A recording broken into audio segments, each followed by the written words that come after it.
기도부터 시작을 할게요. 우리 최하나 권사님이 기도 좀 부탁드립니다.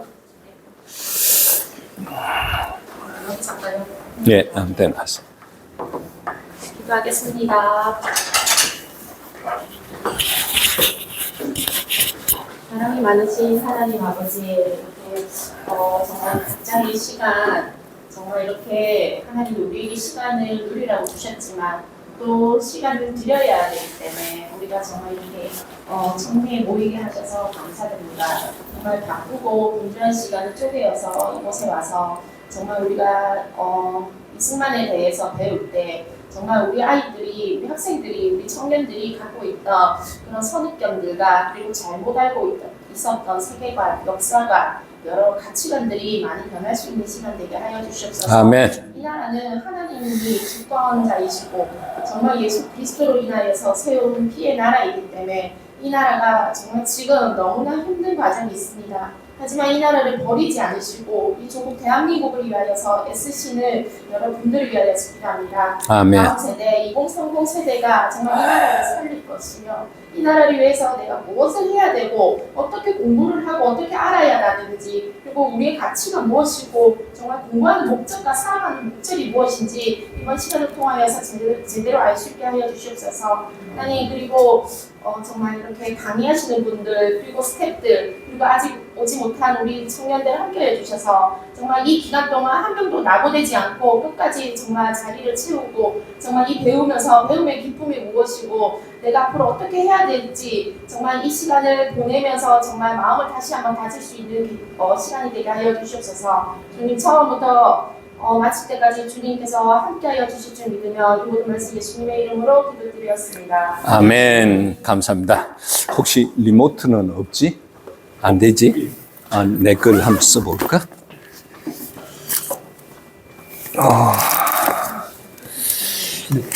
어떻게 어디 있지?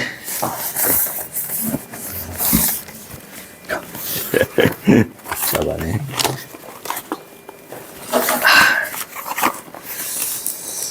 예, 우리 군사님 한번 좀 진행을 좀 해주시겠어요?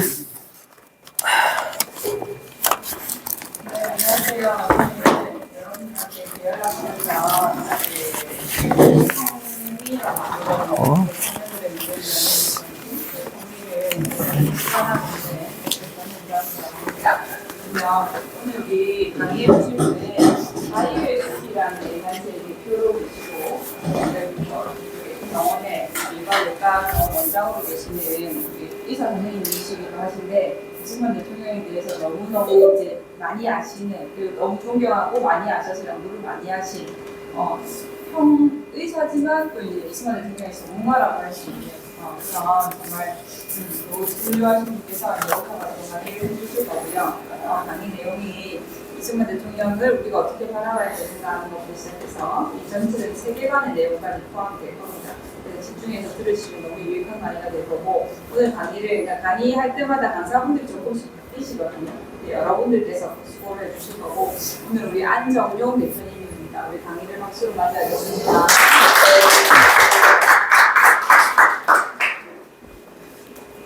예.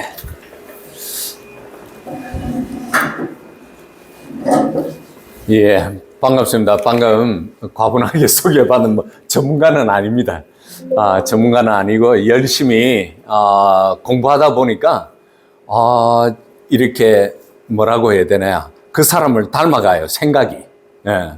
그래서 이승만처럼 이렇게 열심히 나라를 살리는 그런 무브먼트를 나라도 좀 해봐야 되겠다. 이렇게 해가지고 저희들이 청미를 시작하게 되었습니다. 오늘 우리 청미 14기입니다. 그래서 벌써 저희들이 한 4년째 되어 가는 것 같습니다. 이렇게 열심히 뛰고 있으니까요. 부족하더라도 좀 이렇게 많이 경청해 주시고요. 또 중간중간에 질문하셔도 돼요. 여러분들이 학교에서 배웠던 거, 집사님 이거 좀 다른 것 같아요 이러면 제가 또 레퍼런스를 달아가지고 또 설명해 드리도록 하겠습니다. 자, 그러면 여기에는 우리 같은 교회니까 다 잘 아시죠? 별도로 소개할 필요는 없겠다, 그죠? 예, 그러면 그렇게 하겠습니다. 자, 이승만에 대해서 좀 이렇게 들어본 적이 있는 분들 있으세요? 안 그러면 처음 들어봐요. 처음, 그러면 좋습니다. 처음 들어보시는 분. 다들 항상 좀 들어오셨네요. 자, 그러면 성민 형님 요거 조금만, 네. 이게 작동이 되나요? 예, 스위치 온. 예, 모든 거 미비해서 죄송합니다. 준비부터 세팅이 잘 돼야 되는데. 예, 감사합니다. 예, 이제 시작하겠습니다. 청미 저희들 오늘 1월 4일 이제 시작합니다. 3시부터 저희들이 다시 3시부터 이제 5시 반까지 최대한으로 빠른 강의를 하겠습니다. 그렇게 하고 난 뒤에 저희들이 30분 토론을 할 거고요. 30분 토론하면서 각 조별로 또 간단한 발표가 있도록 하겠습니다. 또 안 보이네요. 예, 이제 시작하겠습니다. 예, 왜 이렇지?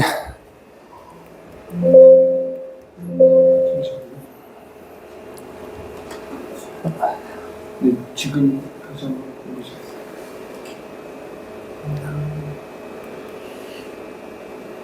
어떻게?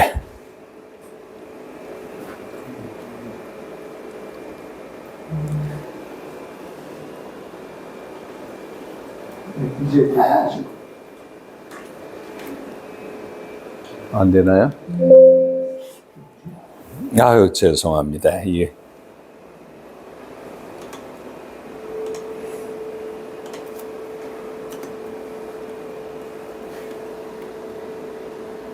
오케이, 아닌데. 오케이, 이제 되는 거, 또 안 되네? 됐습니다. 제가 잘못 눌렀네. 죄송합니다. 예, 빠르게 좀 넘어가도록 하겠습니다. 저희들이 이제,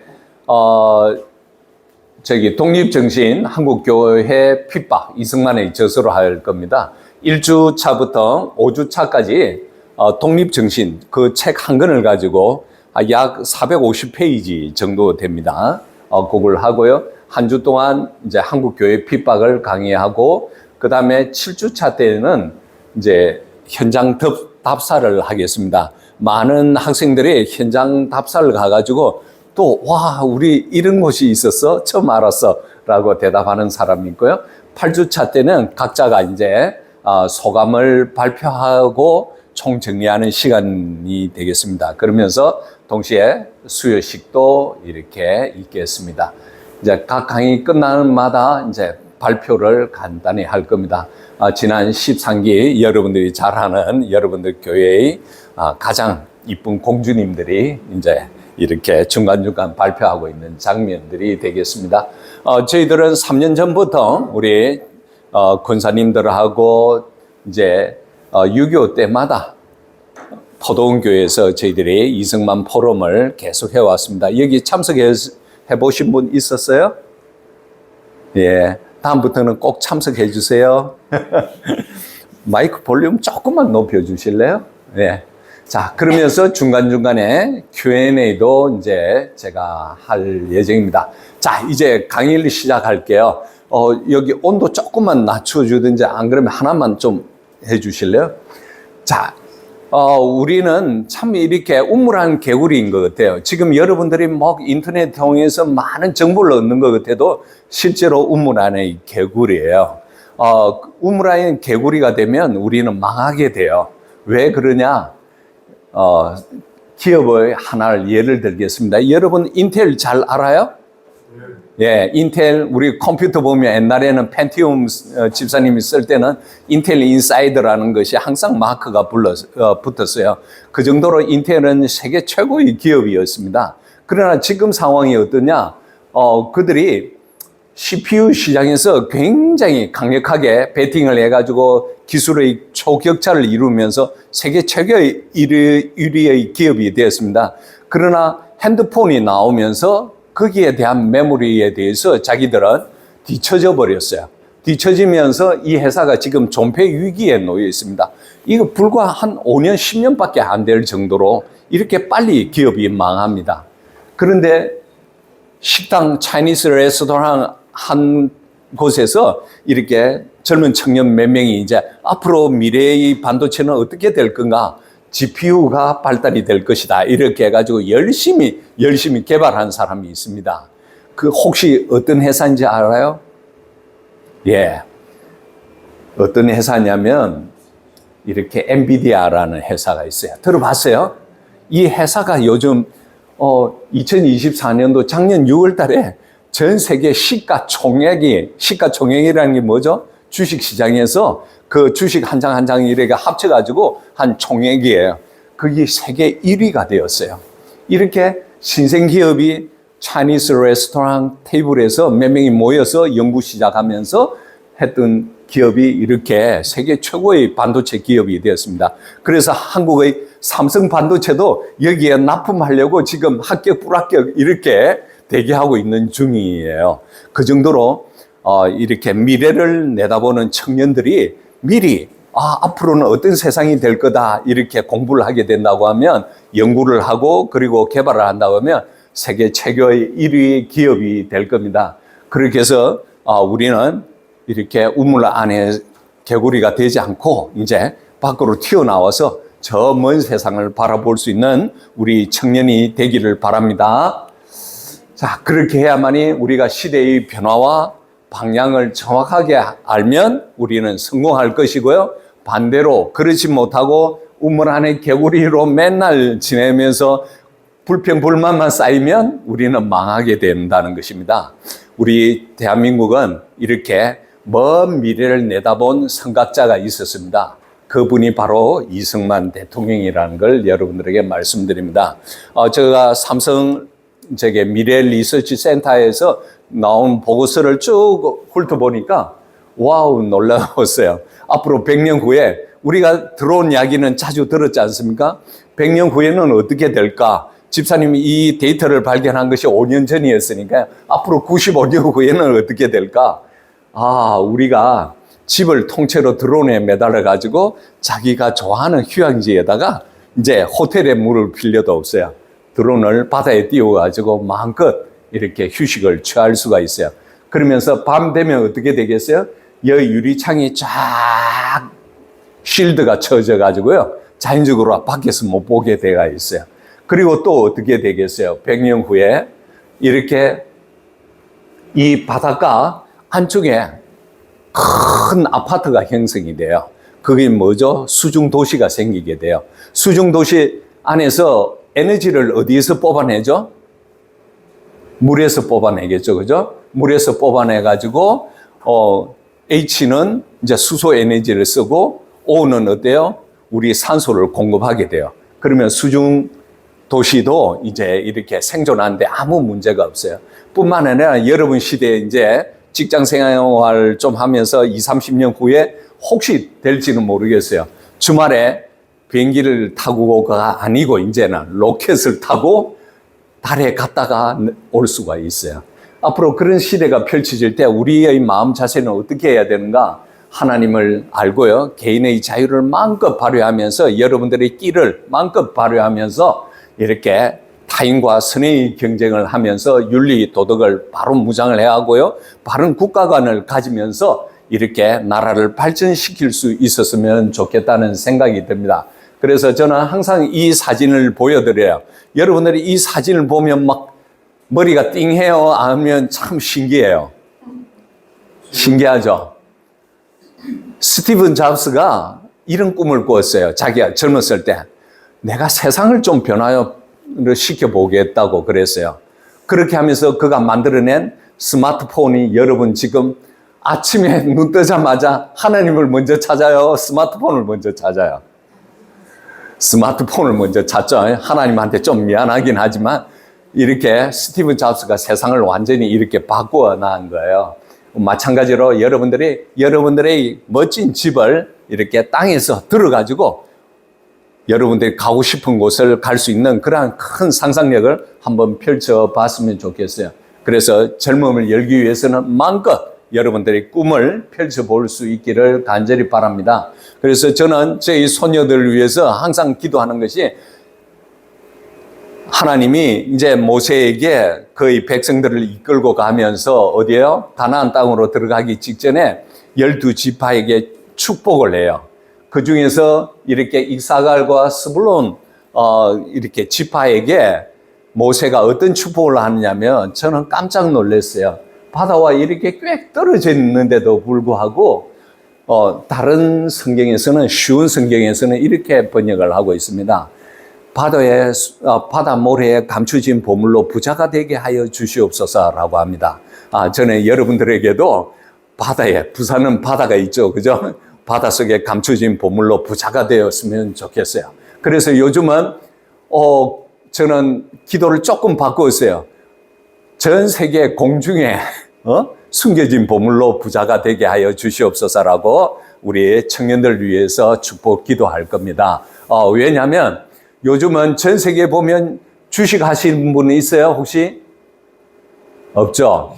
주식을 해보면요, 그 안에 보물이 엄청 많아요.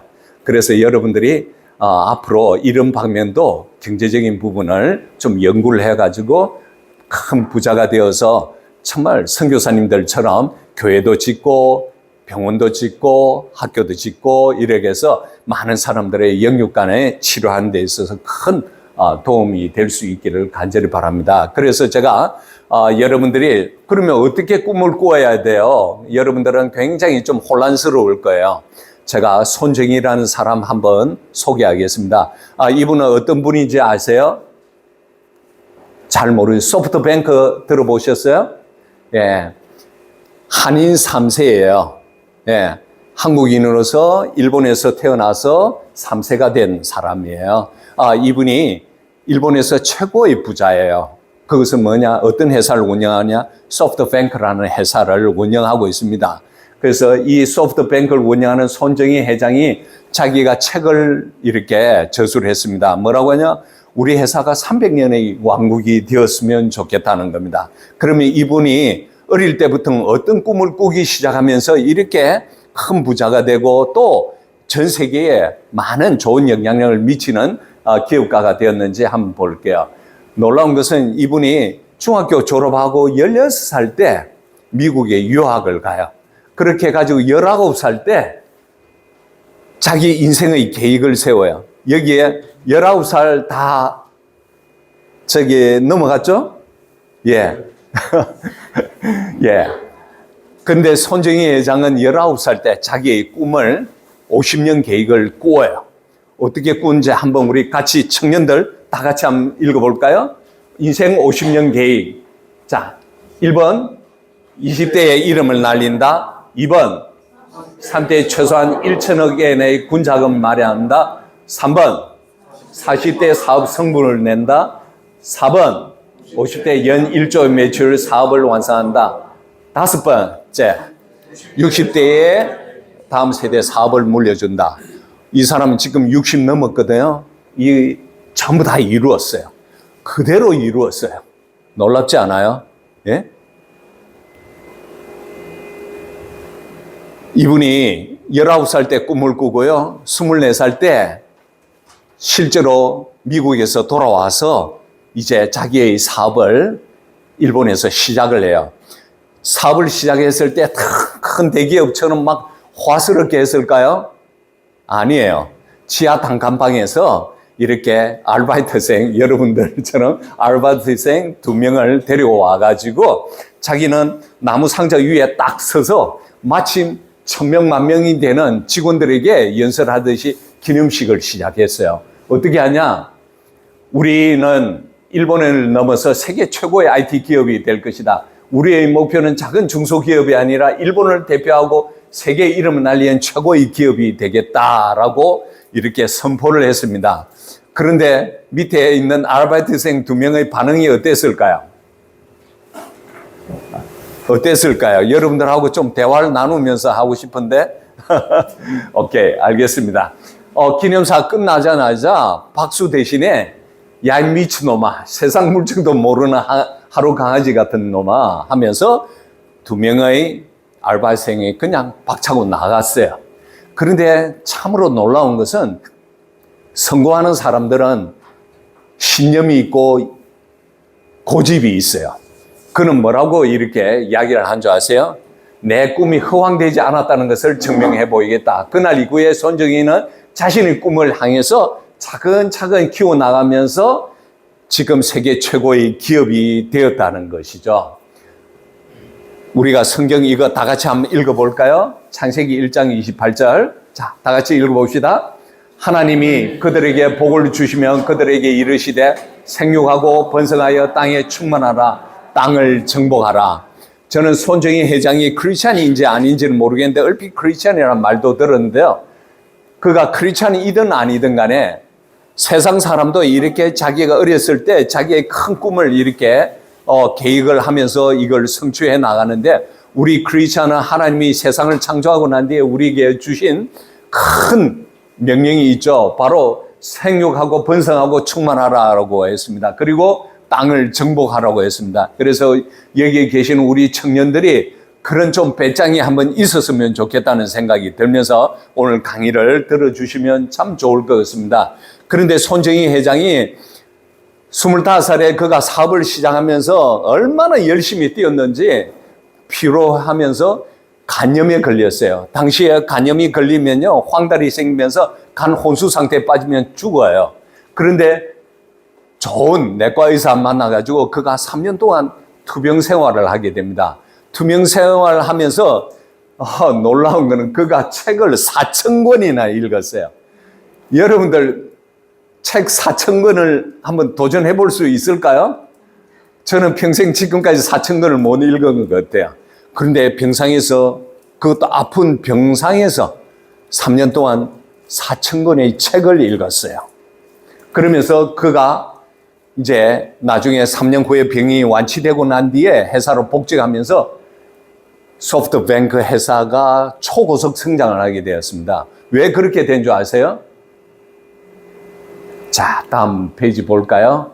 이승만 대통령도 그가 한성 감옥에서 독립정신을 쓴 것이 몇 살 때였죠? 29살이에요. 자, 그러면 여기 29살 되시는 분 있어요? 29살 이하인 분. 예, 오케이. 여러분들도 정말 손정희처럼 또 이렇게 이승만 대통령처럼 정말 큰 꿈을 꾸시길 바랍니다. 이승만 대통령 기업을 꾼 것이 아니라 그는 이 나라를 꿈꾸었습니다. 그래서 이렇게 젊었을 때 큰 꿈을 꾸면 하나님께서 이루어 주신다는 것입니다. 그래서 손정희는 자신이 책 4,000권을 읽으면서 그가 앞으로 우리 기업은 어떻게 할 것이다 라는 것을 전술과 마음가짐과 전략과 비전과 이념을 쫙 세웠습니다. 예를 들어서 하나만 보겠습니다. 그가 전술에 대해서 어떻게 하냐? 한문으로 풍림화산해라고 했습니다. 이 뜻은 무슨 말인가 하냐면 재빠르고 조용히 철저하게 흔들림 없이 바다처럼 모든 것을 삼켜버려야 전투는 비로소 끝이 난다. 굉장히 승부욕이 강한 사람입니다. 그래서 우리가 무슨 일을 하든지 간에 이승만 대통령도 보면 굉장히 진념이 강하신 분이에요. 큰 일을 하려고 하면 마음가짐이 달라야 돼요. 아시겠죠? 그냥 아이고 대를 대라 이렇게 해서는 안 된다는 걸 여러분들에게 말씀드립니다. 그렇게 해서 소프트뱅크는 이렇게 제가 나열한 것처럼 시대의 상황에 따라서 처음에 소프트웨어를 판매하는 회사가 나중에 포털 사이트 야후와 합작하게 되고 그러면서 나중에 텔레콤을 인수를 하면서 핸드폰 사업을 하게 되고요. 그 다음에 어떻게 되냐? 모바일 반도체 설계 1인인 영국의 암홀딩스를 최근에 인수를 하면서 AI 사업을 이제 끼어 들어가면서 세계 최고의 이제 AI 기업으로 나가겠다고 합니다. 자, 그러면서 그는 고민을 하기 시작했어요. 내가 아무리 시대에 쫓아서 이렇게 빠르게 해나가더라도 IT 기업이 계속해서 최고의 자리를 군림할 수 있는 사이클이 30년밖에 되지 않는다는 걸 알고 나는 어떻게 해야 돼? 새로운 아이디어를 이제 생각을 하게 되었습니다. 그것은 뭐냐? 자본과 기술이 합쳐져 가지고 이것을 운영하는 회사를 만들자 이러면서 그가 2017년도에 벌써 지금 한 7, 8년밖에 안 됐죠. 소프트뱅크의 비전 펀드 SVF라는 이제 회사를 만들었습니다. 그렇게 하면서 다른 좋은 회사를 인수하면서 자기는 자본을 대고 좋은 기술 있는 회사는 자기가 마음껏 그 기술을 발전할 수 있도록 옆에서 도와주는 그런 전략으로 들어갔습니다. 그렇게 하면서 그가 2022년도 지금으로 보면 2년 전에 그가 하루는 이제 조용히 골방에서 혼자의 삶을 돌아봤다고 합니다. 그러면서 그가 뭘 생각하냐?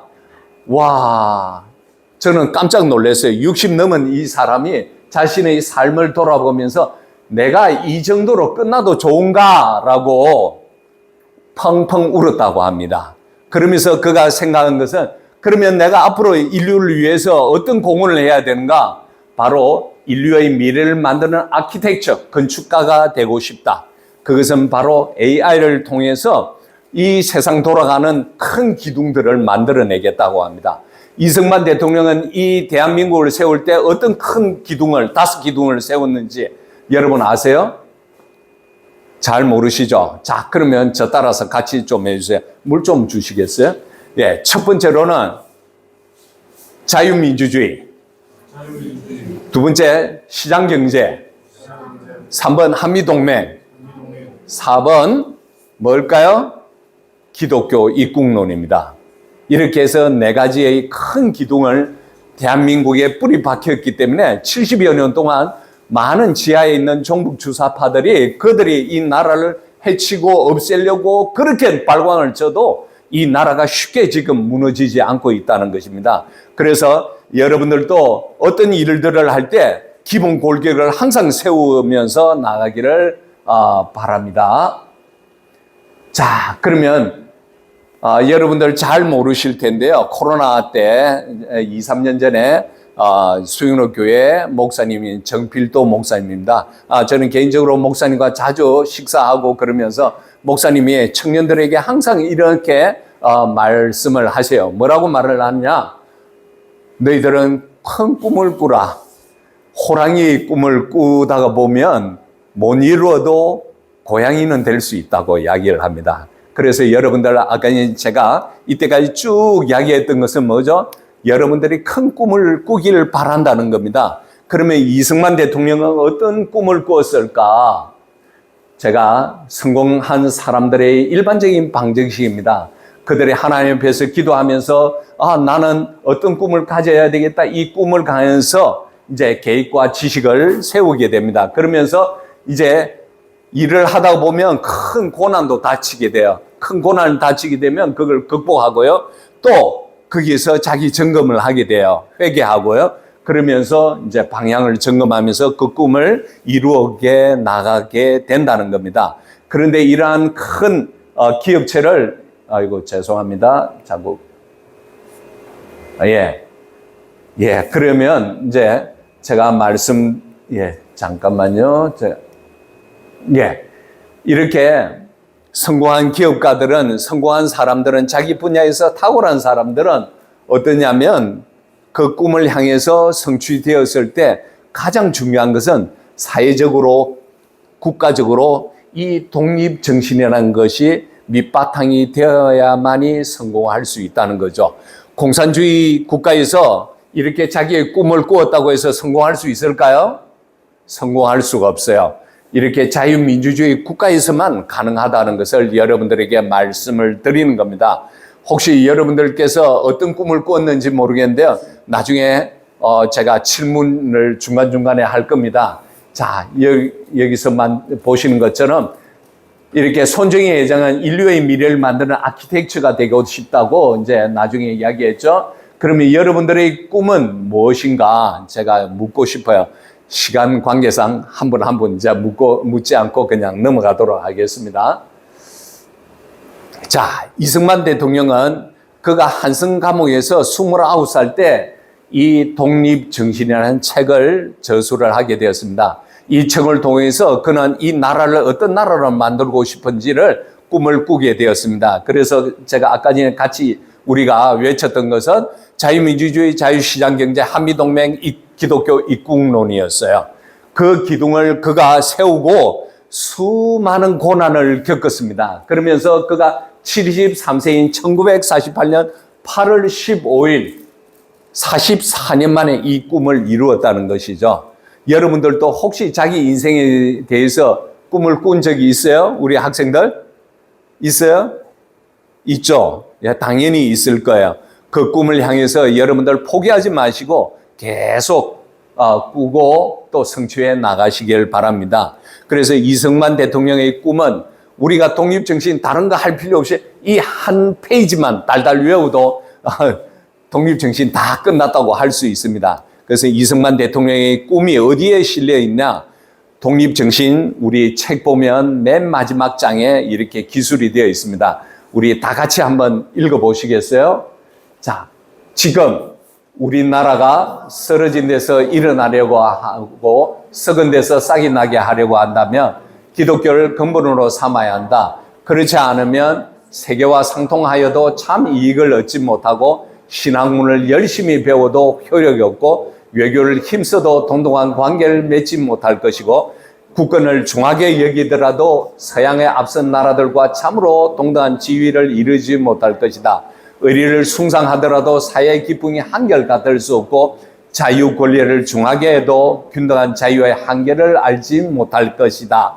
마땅히 우리는 기독교를 모든 일의 근원으로 삼아 나의 몸을 잃어버리고 남을 위하여 일하는 사람이 되고 나라를 한 마음으로 받들어 영국, 미국 등과 동등한 나라가 되도록 최선을 다하자. 이후 천국에 다 같이 만납시다 라고 되어 있습니다.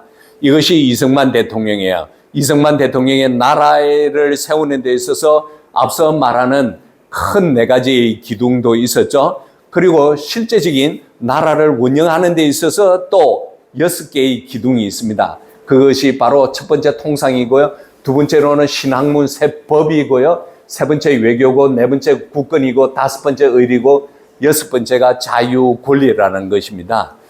이것들을 잘 다듬어 가지고 나라를 운영하는데 멋지게 하려면 뭘 바탕으로 해야 된다고 되어 있죠? 예. 기독교를 모든 것으로 근본으로 삼아야 된다는 것입니다. 자, 우리 여기에 대해서 한 번 더 같이 한번 읽어볼까요? 기독교를 근본으로 삼는데 어떻게 해야 되는지 요 문장만까지 한 읽어보겠습니다. 각각 나의 몸을 잊어버리고 남을 위하여 일하는 사람이 되고 나라를 한 마음으로 받들어 영국, 미국 등 각국과 동등한 나라가 되도록 최선을 다합시다. 이것이 우리 크리스찬들이 애국하는 길이고 우리 크리스찬들이 바로 살아나가는 데 있어서 굉장히 중요한 꿈이 되어야 됩니다. 이승만 대통령은 그가 정말 큰 꿈을 꾸면서 이 나라를 재건하는 데 있어서 그는 무에서 유를 창조를 했습니다. 그가 이 나라에 들어온 지 1945년 10월 16일 날 들어왔습니다. 나이가 그때 70살이었어요. 그리고 12년 동안 대통령 재임하고 그가 하야하고 물러간 것이 85년이었어요. 그가 15년 동안 대한민국에서 어마어마한 것들을 이루었습니다. 첫 번째로는 5천년 역사 이래에 자유가 없던 나라에 자유를 심어주었고요. 두 번째로는 그 당시에 문명률이 80% 넘었던 나라에서 그가 퇴임할 때는 20% 이하로 떨어졌습니다. 그리고 5천년 역사에 이 나라가 반상의 신분을 가진 나라였어요. 노예의 나라였어요. 그런데 그가 토지개혁을 통해서 반상의 신분을 다 철회했습니다. 그리고 당시에 78%가 이 나라를 공산주의 국가, 사회주의 국가를 원했는데 이승만 대통령은 자유민주주의 국가를 만들었습니다. 그리고 이승만 대통령은 6.25라는 큰 전쟁을 치루면서 이 나라를 굳건한 이제 자유민주주의로 만들었습니다. 그뿐만 아니라 그가 1차, 2차 개헌을 통해서 이 나라를 자유민주주의 그리고 자유시장 경제를 만들었다는 겁니다. 그러면서 또 하나는 한미동맹을 이루었다는 것이죠. 이렇게 한미동맹을 통해서 이승만 대통령은 국가의 번영의 길을 만들었습니다. 여러분들에게 자세한 내용들을 말하려면 시간이 너무 많이 걸릴 것 같아서 그냥 제가 여기에 이제 간단하게 제목만 말씀을 드리겠습니다. 지금 제가 여러분들에게 보여드리고 싶은 이 동영상은 뭐냐면 6.25 전쟁 이후에 이승만 대통령은 세계의 자유를 지킨 영웅이라고 해가지고 미국의 국빈으로 초청이 되어가지고 뉴욕 맨하탄 거리에서 영웅의 거리에서 이렇게 환대를 받는 모습을 한 1, 2분도 안 걸릴 겁니다. 한번 보시겠습니다.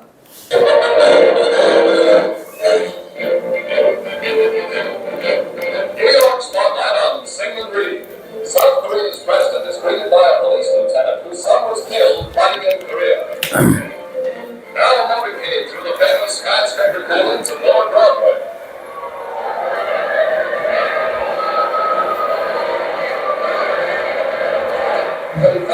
Called the 79-year-old American university educated leader whose country was a bloody battleground in the recent war to help contain Red encroachment.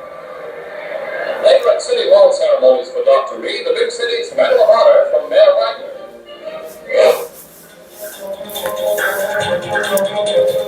예, 여러분들은 이 동영상을 보면서 어떤 느낌 들어요? 아주 짧은 동영상인데 이 동영상 처음 보세요?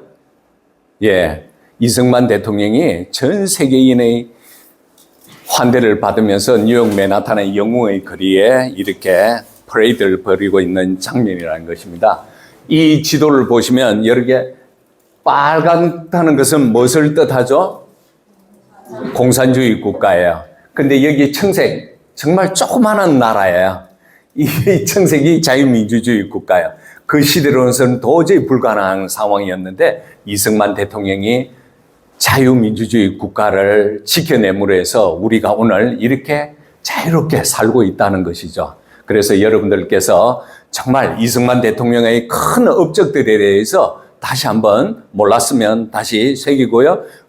이상하게 잘못 교육을 받았으면 오늘부터는 교육을 통해서 새로운 생각으로 전환되기를 바랍니다. 그렇게 하면서 이승만 대통령은 그가 연세가 85세 되었습니다. 85세 되었을 때 연로해가지고요.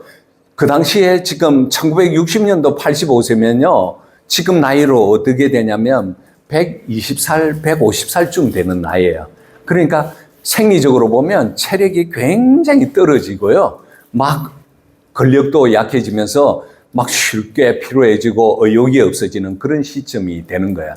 근데 이승만 대통령은 혼자서 단독 후보로 출마를 했습니다. 그 당시에 3대 대통령으로서 단독 후보로 출마를 했는데도 불구하고 이제 부정선거가 일어났습니다. 그것은 바로 부통령의 이기붕이라는 파트너가 이제 부정선거를 이루면서 3.15 부정선거가 일어나고 4.19가 일어나면서 이승만 대통령은 하야하게 됐습니다. 그때 불행하게도 경무대 앞에서 많은 학생들이 이제 총을 맞고 죽고 부상을 당했어요. 그때 이승만 대통령이 서울대병원에 가가지고 이제 학생들을 위로하고 있는 장면이에요. 그때 학생들을 보러 갈 때 많은 학생들이 이승만 할아버지가 왔다고 해서 이승만 할아버지 아픈데도 막 쩔뚝거리면서 이승만 할아버지 그 정도로 이승만 대통령을 환호하고 맞이했습니다. 그럼에도 불구하고 이승만 대통령 이 학생들, 청년들을 보면서 뭐라고 하냐? 여러분 다 같이 한번 읽어볼까요? 학생들이 왜 이렇게 되었어? 부정을 왜 해? 부정을 보고 일어서지 않는 백성은 죽은 백성이지. 이 젊은 학생들은 참으로 장하다라고 했습니다. 그러면서 이제 비하인드 스토리는 뭐냐면 이승만 대통령이 집에 가고 난 뒤에 프란체스카 여사에게 뭐라고 이야기했냐? 그 아이들이 맞은 총을 내가 맞아야 되는데 이렇게 백성들을 사랑했던 진정한 리더였습니다. 그렇게 해가지고 이승만 대통령은 너무 그가 고령에 70세에 들어와가지고 하루도 쉬지 않고 정말 대한민국의 어마어마한 큰 일들을 다 치루어냈습니다. 그래서 이제 피곤해서 이제 하와이에 가서 한 2, 3주 정도 좀 쉬어야 되겠다라고 했습니다. 그런데 대한민국 국민들은 이승만을 쫓아내고 영영 못 들어오게 했어요. 이 사진은 뭐냐면 이승만 대통령이 사랑하는 애견이에요. 이 애견의 스토리를 여러분들에게 잠시 말씀드릴게요. 이 사진 보면 너무 초라하지 않아요? 일개 대한민국을 세운 건국의 대통령이 이렇게 초라하게 이렇게 뭐라고 해야 되나요? 판잣집 앞에서 그냥 강아지를 데리고 기념사진을 하나 찍었어요. 이승만 대통령이 하와이에 휴가 가고 난 뒤에 다시 2, 3주 후에 돌아가려고 하니까 대한민국에서 못 들어오게 막았습니다. 그러면서 이승만 대통령은 계속해서 5년 내에 내가 왜 못 들어가? 내가 왜 못 들어가? 그렇게 외쳤어요. 그래서 그 당시에 의사가 뭐라고 했냐? 이 박사님 향수병이 너무 심해가지고 안 되겠어요. 빨리 보내든지 아니면 그가 좋아하는 강아지를 좀 이렇게 보내주었으면 좋겠다요. 근데 이 강아지를 보내는 것마저도 얼마나 힘들었는지요. 그 페인트 칠 해가지고 보내려고 했는데 그것도 여의치가 않았어요. 그래서 하나님께서 어찌어찌 해가지고 일본에 있는 영사관을 통해서 하와이에 이 해피가 도착을 했어요. 이 소식을 듣고 이승만 대통령이 얼마나 기뻤는지 이렇게 양복을 입고 매일 우리가 동물들이 이렇게 들어오면 어떻게 되죠? 검역을 하죠. 검역하면서 한 3주 정도 가두잖아요. 그때마다 이승만은 매일 가서 해피를 보게 되는 거예요. 그러면서 그 지역 신문에 이제 토픽을 난 거예요. 이승만 대통령이 왜 해피를 보러 매일 그 검역소를 가나? 이 사실이 대한민국에 알려지면서 전개가 발칵 뒤집어졌습니다. 그러면서 내무부 장관과 치안국장을 불러가지고 국회에서 호통을 칠 정도였습니다.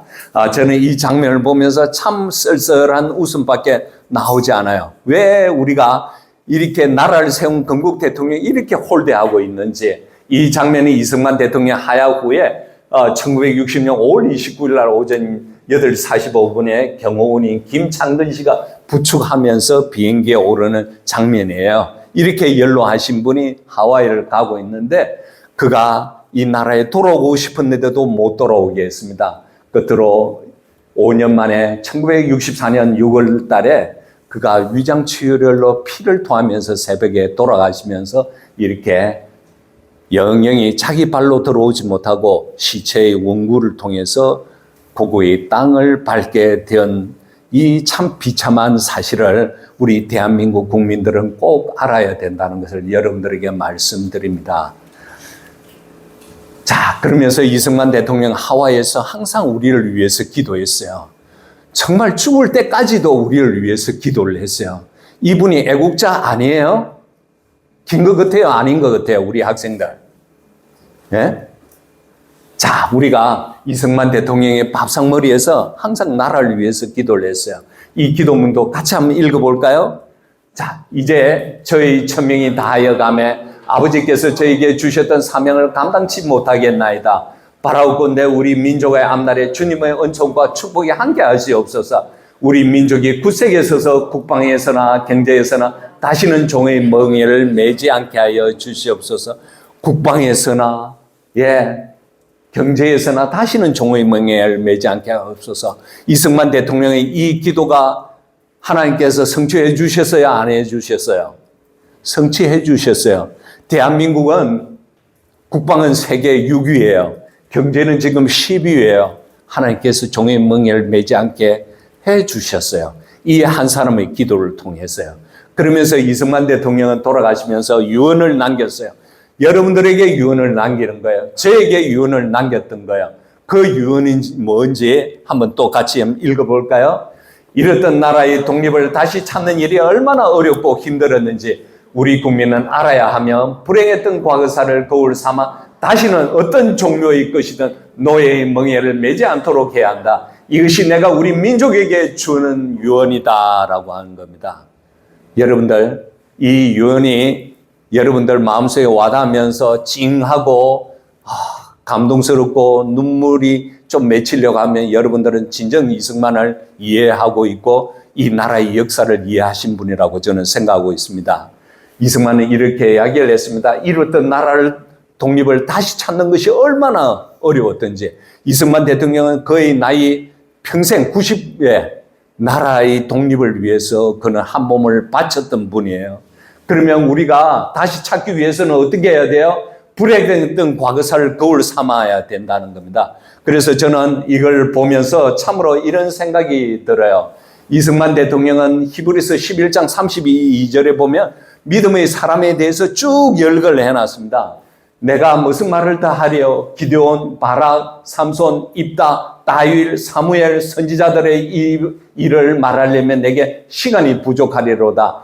이렇게 말한 것처럼 여기 뒤에 우리가 성경을 더 붙일 수 있으면 이승만이라는 이름도 하나 붙이고 싶을 정도로 저는 5년 동안 이승만을 공부하면서 이런 생각이 듭니다. 그래서 이승만은 믿음으로 세상을 이긴 사람이고요. 이승만은 믿음 때문에 고난과 핍박을 당한 사람이었다는 것을 여러분들이 꼭 아셨으면 좋겠습니다.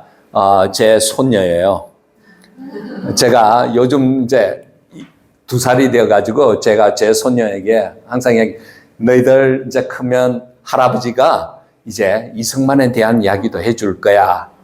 이렇게 사진을 올렸습니다.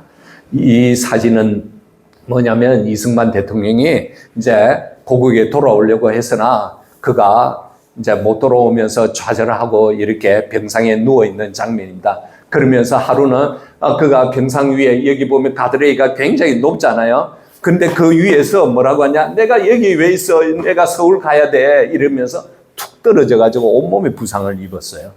이런 정도로 나라를 사랑하고 돌아오고 싶었던 이승만 대통령이었다는 것을 여러분들에게 말씀드려요. 우리가 나중에 이제 임시수도 기념관에 가야겠는데요. 14년 전에 임시수도 기념관이 앞에 대한민국 최초의 이러한 이승만의 야외 동상이 있었습니다. 그러나 어떻게 되었을까요? 그것이 신문에 알려지자 세운 지 3개월도 채 안 되어가지고 어떤 젊은 청년이 페인트로 피의 테러를 가했으면서 이승만 대통령의 이 동상이 지금도 14년째 철거가 되어가지고 없어졌습니다. 저는 이 장면들을 보면서 대한민국 국민들은 도대체 어떤 국민들이야? 저 스스로 저에게 반문을 가고 여러분들에게도 반문을 하고 싶어요. 여러분들은 도대체 어떤 국민들이에요? 나라를 세워주고 건국해가지고 지금 우리가 정말 이렇게 멋진 나라에 살고 있는데도 불구하고 우리가 왜 이승만을 이렇게 못 잡아먹어서 한다는가? 죽어서도 이승만을 계속 괴롭히고 있는가? 그런 생각을 해보니까 우리 민족들은 정말 배은만등한 민족인지 않는가? 그런 생각을 하면서 우리는 하나님 앞에서 회개해야 된다고 생각하고 있습니다. 왜? 배은망덕의 사전적인 용어는 뭐냐면 은혜를 보답하기는커녕 원수로 갚는 것이다. 이것이 배신이라는 의미도 갖는다는 것입니다. 우리 청년 여러분들은 이기에 대해서는 별로 실감이 나지 않지만 저는 5년, 6년 동안 공부를 해보니까요. 깊이 파면 팔수록 이승만의 잘못도 있지만 그분의 대부분은 그의 마음 하나가 딱 뭐냐? 대한민국 나라였습니다. 근데 중국에서는 어때요? 모 대통령은 위대한 인물일까요? 아니에요. 그럼에도 불구하고 중국에서는 모 대통령을 국부로 칭송을 합니다. 왜 칭송을 하냐? 자, 한번 보세요. 모 대통령이 그가 저지른 악행들이 뭐냐면 대학지음 운동, 나중에 한번 찾아보세요. 대학지음 운동을 하면서 중국인들 2,500만 명이 배고파서 죽었어요. 아사를 시켰어요. 그리고 이걸 무마하기 위해서 홍위병 중고등학생 학생들을 이용해가지고 뭐냐면 문화대혁명을 일으켰어요. 당신 교회 나가 내려와 인민재판하면 죽여버려. 지식인 당신 내려와 죽여버려. 돈 있는 사람 당신 와 죽여버려. 그 죽인 사람이 2천만 명이나 돼요. 그래가지고 사후에 그가 이제 나중에 그를 어떻게 평가하냐. 공산당들이 모여가지고 모태똥의 공은 60이다. 관은 40이다. 이래가지고 국부로 모시면서 천안문의 광장. 천안문 가보셨어요? 예. 가보시면 입구에 큰 초상화. 아마 우리 세미나 룸 정도 크기의 초상화가 됩니다. 이게 딱 걸려있고요. 여기 오른쪽 편에는 보면 그를 기념하는 박물관이 있고요. 그의 시체는 아직도 썩지 않는 밀랍으로 이렇게 해놓았습니다. 그러면 여러분들 모태똥이가 이렇게 국부로 칭송을 받는데 그의 과가 이렇게 많은데도 불구하고 그를 국부를 모시는데 대한민국 국민은 이승만의 공과 과에 대해서 어느 정도 생각합니까? 저는 공부를 해보니까 거의 공은 90%라고 생각하고 있습니다. 그러면 90% 되는 사람을 왜 국부로 모시지 않는가? 너무나 비참하죠. 우리 대한민국 국민들은 미국 사람들보다 이승만에 대해서 잘 몰라요. 이 사진은 뭐냐면 하와이에 있을 때 40년 동안 이승만을 도와준 장의사예요. 보스윅이라는 사람이에요. 이 사람은 이승만을 어떻게 도와줬냐면 1920년도에 이승만 대통령이 이제 임시수도가 아니라 임시정부의 대통령으로서 이렇게 선임이 되었죠. 그렇게 해가지고 그가 상하이에 가려고 하는데 갈 수가 없어요. 왜? 일본인들이 이승만에 대해서 30만 달러 현상금을 붙여놨어요. 그 당시에 사탕수수밭에서 일하는 사람의 노동임금이 얼마인 줄 아세요? 5달러, 10달러 밖에 안 돼요. 그러니까 30만 달러면 어마어마하잖아요. 이렇게 30만 달러 현상이 붙어가지고 못 가는데 이때 장의사였던 보스드윅이 그를 중국인들의 유해가 있는 그런 관 사이에 이제 들어가게 해가지고 상하이로 들어갈 수 있게 했던 분이었습니다. 그런데 이 절친이 있는 보스윅이 이승만 대통령의 피를 토하고 난 뒤 죽고 거기 교회에서 장례 예배를 볼 때 보스드윅은 군중들을 해치면서 비껴 하면서 이승만의 그 얼굴에 덮여졌던 참 수건을 이렇게 걷어내면서 막 붙잡고 울어요. 뭐라고 했는지 I know you 라고 해요. 내가 당신을 알아. 내가 당신을 알아. 자, 어떻게 아는지 우리 같이 한번 읽어볼까요? 내가 당신을 알아요. 내가 당신을 알아. 당신이 얼마나 조국을 사랑하는지 내가 잘 알아요. 친구여, 당신이 애국심 때문에 얼마나 고생을 했는지, 바로 그 애국심 때문에 얼마나 비난받고 살아왔는지 내가 잘 알아요.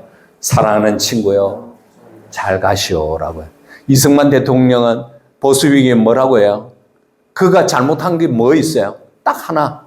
우리 대한민국 국민들을 사랑하는, 나라를 사랑하는 그 마음 때문에 이렇도록 많은 사람들에게 브레임을 받고 있다는 것입니다. 그래서 여러분들은 이제 생각의 전환을 하고요, 이승만의 그러한 업적들을 많은 사람들에게 알리는 귀한 전도자가 되었으면 좋겠습니다. 그렇게 해서 저는 이걸 보면서 더 충격을 받았어요. 왜요? 전 현직 대통령의 호감도를 조사해 보니까 이승만 대통령 몇 프로로 되어 있어요? 1.7%밖에 안 돼요. 우리 여기에 있는 사람들 중에서 한 명도 이승만을 모른다는 뜻이에요. 얼마나 비참해요. 그래서 우리 자유의수 팀원들이, 우리 권사님들이 이렇게 모여서 이승만의 업적을 새기고 많은 사람들에게 알려서 우리가 건국 정신을 바로 안다고 하면 이 나라는 바로 세워질 것이라고 생각해서 우리가 이 운동을 하게 된 것입니다. 자, Q&A입니다. 이게 왜 좀 본래 여기 있었는데 자, 그래, 어쨌든 좋았습니다. 자, 제가 질문하겠습니다. 이제 돌아가면서 한 명에게 이제 질문하겠습니다.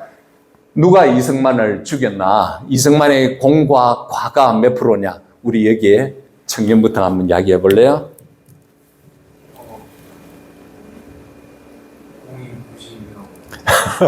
제가 이야기한 거 따라서 안 와도 됩니다. 예.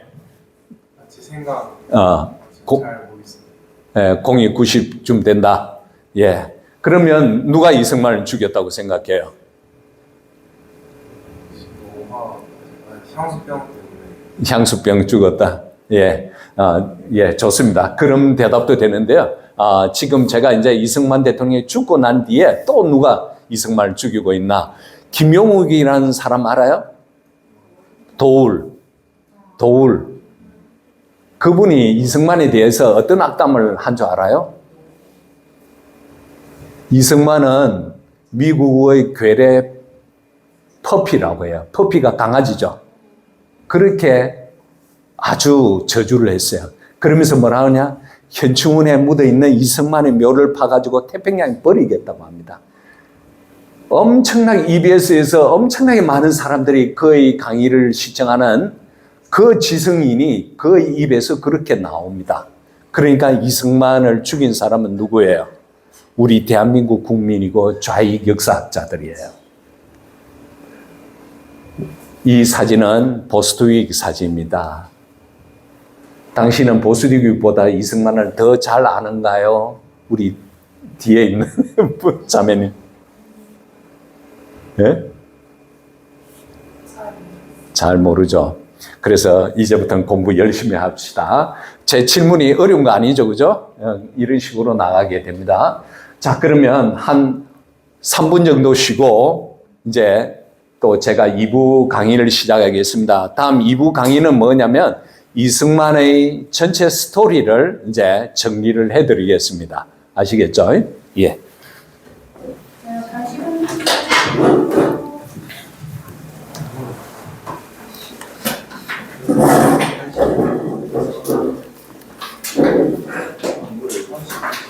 (10분에) 시작하겠습니다.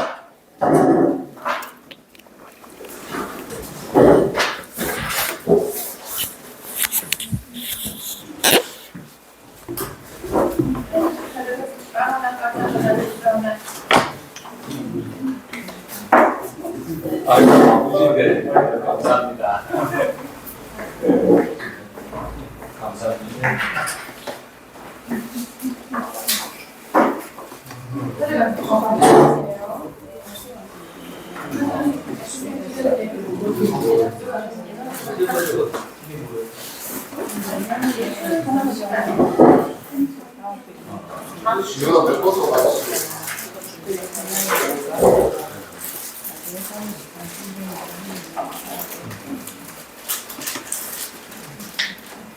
오래간만에 강의 들으려니까 이게 예배가 아니고 강의 들으려니까 힘들죠?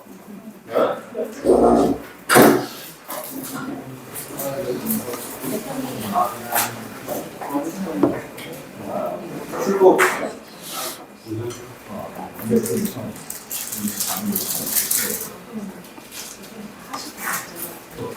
이렇게 하고 중간에 어떻게 할까요?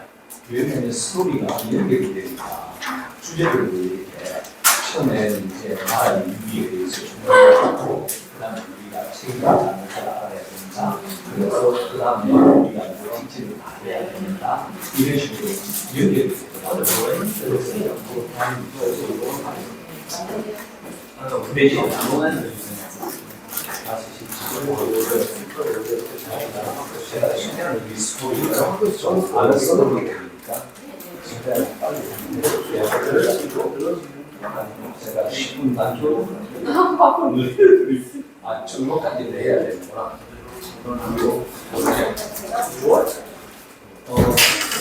그러면 제가 이 강의를 끝나고 먼저 하시고 그렇게 하실 때 어떻게 할까?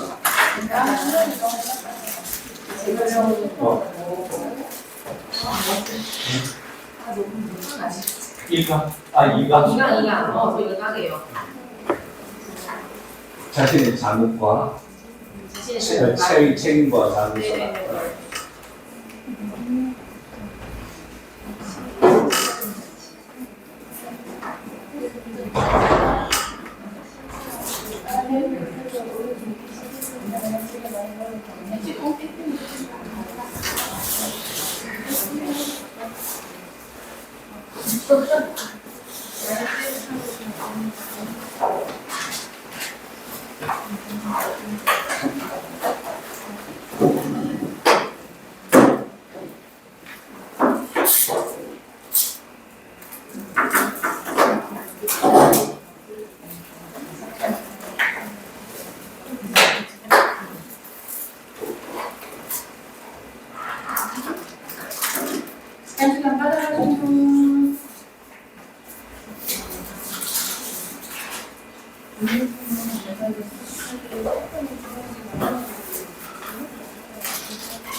예, 우리 권사님이 또 이제 다른 일이 있어서 최대한 빨리 가야 될 것 같다고 해서 이제 제가 휴식 시간 1분을 제가 앞당겨서 끝내도록 하겠습니다.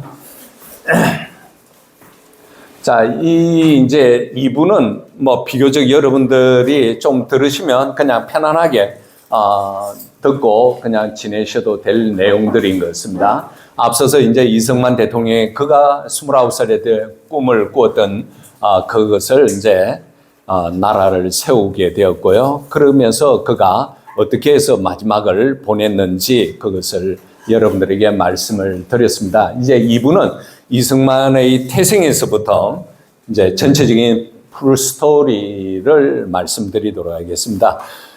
여러분들에게서 이제 이승만 대통령은 대한민국 최초의 프리스턴 대학 박사라는 거 아세요? 잘 모르셨죠? 예, 이 프리스턴 대학 최초의 1호 박사입니다. 예, 1호 박사입니다. 자, 그러면서 이제 이승만 대통령이 태어났을 당시에 대한민국이 어떤 상황이었냐? 이렇게 이승만 대통령이 태어나서 한 20살 되었을 때 이 대한민국에서 이렇게 청일 전쟁이 일어났어요. 예? 외국인이 우리나라에서 큰 전쟁을 치르고 있는 장면이에요. 이 장면은 보셔요. 예, 막 이게 루트가 있죠. 이것은 이승만 대통령이 한성 감옥에 있을 때 1904년 29살 때 러일 전쟁이 일어난 장면이에요. 그러니까 조선이 그 당시에는 얼마나 혼돈스러운지 아시겠죠, 그죠?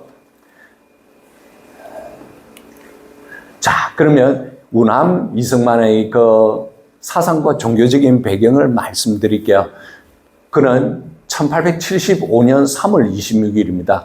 황해도 평산군에서 양녕대군 16대 손으로 그는 태어났어요.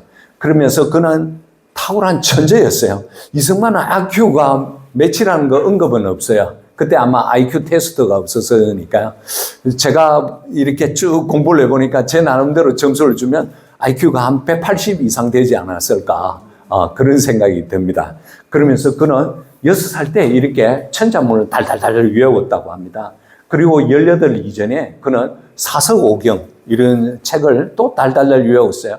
그러면서 그가 도동성당에서 10에서 19살 동안 그가 일찍이 나이를 속이면서 이제 과거 시험을 쳤는데 이 똑똑한 사람이 12번이나 과거 시험을 쳤는데 떨어졌어요. 왜 그럴까요? 왜 그럴까요?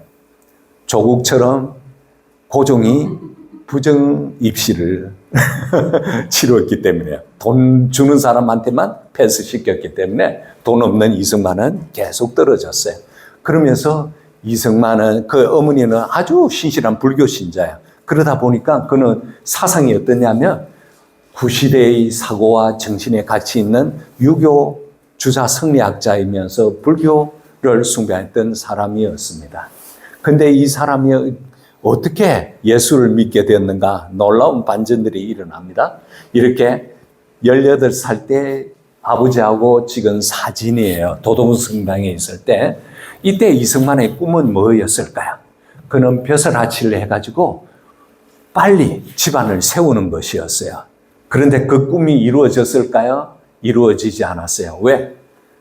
1894년 이제 청일 전쟁이 일어나면서 조선에서는 갑오 경장이 일어났어요. 갑오 경장이 일어나면서 과거 제도가 없어지고 다음 해에 단발령이 생기고 이러면서 나라가 굉장히 어지러운 상황이었어요. 그러면서 과거 제도가 없어지니까 이승만은 이제 더 이상 과거 시험을 치룰 수 없어요. 그러면 그의 인생의 꿈이 완전히 좌절되고 없어지는 거예요. 그렇게 좌절되고 있을 때 막 눈물 흘리고 막 왜 앞으로 나 어떻게 살아야 돼 이렇게 고민하고 있을 때 친구 신경우가 와가지고 야 저기 미국이 세운 아펜젤러 선교사님이 세운 배제학당이 있어. 그 가서 영어 공부해보자 이렇게 해가지고 그가 20세 때 배제 학당에 들어가게 됩니다. 이때부터 이승만의 그 기질이 발휘가 돼요. 어떻게 되냐?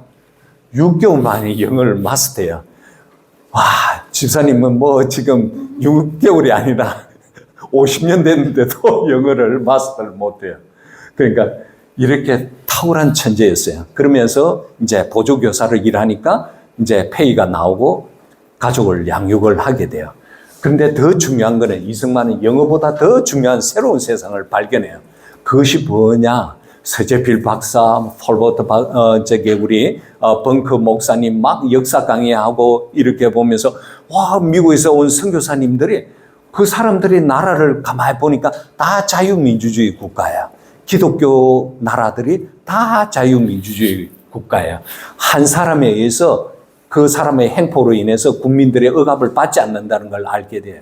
그것이 바로 자유의 개념을 깨닫게 되는 거예요. 그러면서 1년 3개월 만에 졸업해요. 이제 이승만의 그 학교에서 졸업하는 걸 보면 얼마나 그가 탁월한 천재인지 아실 거예요. 그러면서 대한민국 최초로 그가 졸업할 때 나이가 22세예요. 22세 때 영어로 이렇게 정동교회입니다. 정동교회에서 한 600여 명이 있는 그런 가운데서 뭐 외교관, 뭐 고관 이렇게 있는 모든 사람들이 참석한 가운데에서 The Independence of Korea라고 청일전쟁 직후의 그러한 상황에서 한국은 어떻게 독립을 해야 되는가 이것을 자기의 영어로 연설을 하게 됩니다. 그러면서 그가 1895년도에 단발력이 내려졌을 때 조선은 난리가 났습니다. 난리가 났어요. 얼마나 혼란스러운지 이 단발령이 어떤 상황이었냐면 최익현이라는 유학자가 나의 목을 자를 수 있어도 나의 두 발을 자를 수 없다고 할 정도로 나라가 혼란스러웠어요. 그러나 이승만은 결단을 내면서 그는 에비슨 선교사님 앞에 가가지고 내 두 발 잘라주세요라고 하는 거예요. 이승만의 이 두 발을 자르는 이유는 바로 구체제와의 완전한 결별을 선언했습니다. 이때까지 예수는 믿지 않았습니다. 그가 이렇게 23살, 24살 때 협성해보, 그래갖고 매일신문, 제국신문, 이러한 신문을 대한민국 최초로 한글 신문을 만드는 사람이에요. 그리고 기자라는 용어가 이승만이가 사용했던 용어였습니다. 이러한 내용들은 그냥 다 스킵하겠습니다.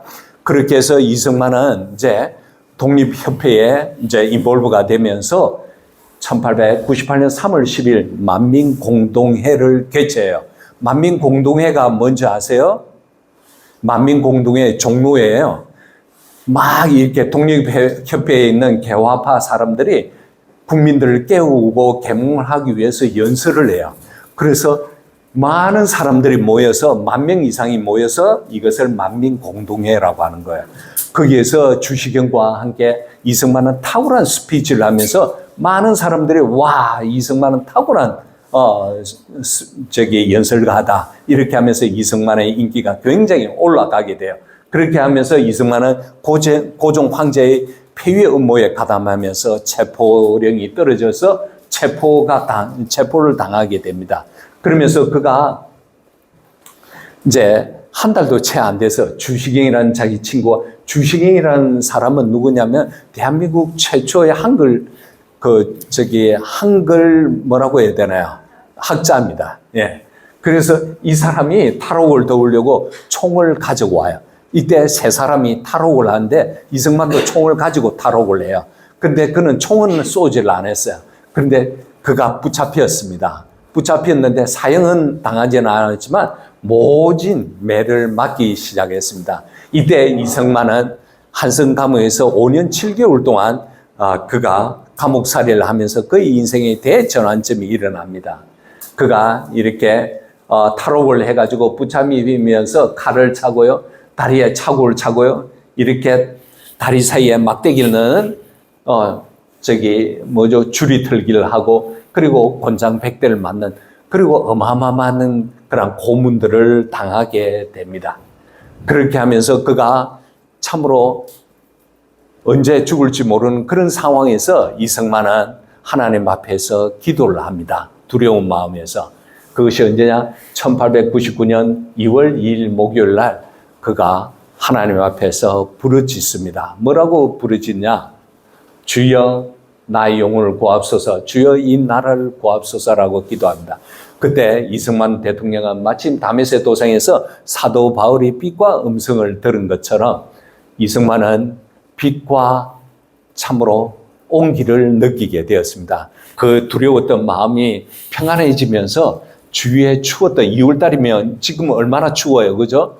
그런 가운데에서 따뜻한 온기가 서면서 밤인데 감옥소가 굉장히 따뜻한 온기로 채워지면서 밝아지면서 이승만 대통령은 하나님의 인자하심을 성령 세례를 받게 됩니다. 그러면서 그가 성령 세례 받고 난 뒤에 그의 인생이 이제 유교요 그리고 불교학자였던 이승만은 완전히 달라지기 시작합니다. 성령 세례 후에 그는 뜨거운 불성령 세례 후에 에비슨 선교사님에게 선교사님 성경책 갖다 주세요. 이렇게 해가지고 성경책을 막 읽어요. 어떤 식으로 읽냐? 이렇게 묶여있는 상황에서 칼 차고 있는 상황에서 책을 넘길 수가 없잖아요. 그래서 죄수 한 명은 성경책을 넘겨주고 또 한 사람은 파수꾼이 오는지 안 오는지 감시를 해요.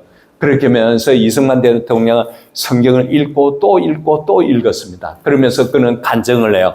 그리하여 나의 마음속에 들여온 그 안위와 평안과 기쁨을 형은 알 수가 없었다. 그러면서 회심하면서 하나님의 종이 되겠다고 한성감에서 이제 선언을 하게 됩니다.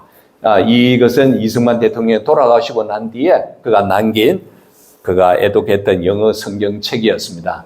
젊은 날에 이승만이라는 유영익 교수가 쓴 책에서 이승만은 감옥에서 이러한 많은 일들을 했다는 걸 여러분들이 한번 책을 사가지고 읽어보셨으면 좋겠어요. 제가 대표적인 것만 이야기하겠습니다. 첫 번째로는 1922년도에 조선에 콜레라가 만연했어요. 그 좁은 감옥소가 얼마나 지저분하고 얼마나 열악했겠어요. 그 비좁은 가운데에서 죄수들이 계속 죽어나가는데 이승만은 어떻게 했냐? 악취와 시체 더미가 가득 차오르던 그 가운데서 그는 환자를 돌보고 그들의 손발을 만지면서 도와주려고 했었다. 옆에 있는 동료가 시체가 되어서 쓰러져 산 사람과 죽은 사람 사이에 섞이는 상황에서도 사랑을 실천하고 보복음을 전하고 콜레라와 싸우는 이승만의 모습은 성자와 가까웠다고 이야기를 하고 있습니다. 이승만은 에비슨 선교사님에게 약을 보내주세요라고 해가지고 선교사님 못 들어오니까 그가 그 약을 사람들에게 일일이 나누어 주면서 그 사람 손을 붙들고 기도해주고 그렇게 했던 아름다운 모습입니다. 이것은 실제로 콜레라에 걸렸을 때 사람들의 모습이에요. 이렇게 검게 칠해놨죠. 이 말은 정말 많은 사람들이 죽어나가는 그런 장면들이에요. 어린애 보세요. 탈수가 돼가지고. 그러면서 이승만은 1903년도에 그가 신학 월보에 대해 이렇게 간증을 합니다. 성신이 나와 함께 계신 줄 믿고 마음이 점점 굳게 하여 영혼의 길을 확실하게 찾았다고 합니다. 작년에 괴질이 콜레라가 옥중에 먼저 들어와서 보세요. 굉장히 4, 5일 동안 60여 명이에요. 심할 때는 하루에 17명이 내 앞에서 쓰러지고 죽는 자와 호흡을 상통하면서 그 수족과 몸을 만지면서 시신과 함께 섞여 지냈으나 홀로 무사히 넘기고 이런 기회를 당하여 복음을 말씀을 가르치니 기쁨을 이기지 못함이라고 했습니다. 이승만 대통령은 예수 믿고 난 뒤에 그의 삶이 하나님 말씀을 철저히 읽고 그 다음에 행위 없는 믿음은 죽은 믿음이라고 한 것처럼 그는 이렇게 참으로 콜레라가 심한 상황에서도 많은 사람들에게 복음을 전했어요. 두 번째, 그가 한 것은 옥중에 도서관을 만들었어요. 대한민국 최초의 도서관이에요. 책이 523권이 있었어요. 어떻게 이 책을 그 당시에 모을 수 있었을까요? 참으로 쉽지 않은 책이죠. 이 장부는 뭐냐면 당시에 이승만 대통령이 옥중에서 이제 책을 빌려갔던 부분을 이렇게 표시하고 있는 장부입니다. 지금도 이 장부가 독립기념관에 있다는 거 여러분 보시면 돼요. 그러면서 이승만 대통령은 세 번째로 그가 했던 일은 옥중에서 전도를 했어요. 여러분들께서 친구에게 복음 전한 사람 있어요? 한 명이라도 전해 본 사람 있어요? 있구나. 그러면 5명 전해 본 사람 있어요? 예, 고개 끄덕거리니까 친구를 많이 복음을 전한 건데 이승만 대통령 옥중에서 40명이나 전했어요. 그렇게 해서 벙크 목사님이 옥중에 가서 예배를 보면서 그들이 변화되는 모습을 이렇게 기록을 해놨어요. 진리의 탐구방이 기도의 집이 되고 기도의 집이 예배당이 되고 예배당이 신학당으로 변하면서 이제 이렇게 죄수들이 한 사람 한 사람씩 다 풀려나가면서 조선에 있어서 기독교계 최초의 지도자들이 되었다고 기술을 해놓았습니다. 이승만의 옥중에서 이렇게 많은 책들을 저술을 했어요. 근데 오늘 독립정신을 알려면 이 당시에 이승만 대통령이 무슨 책을 저술하고 있는지 꼭 아셔야 돼요.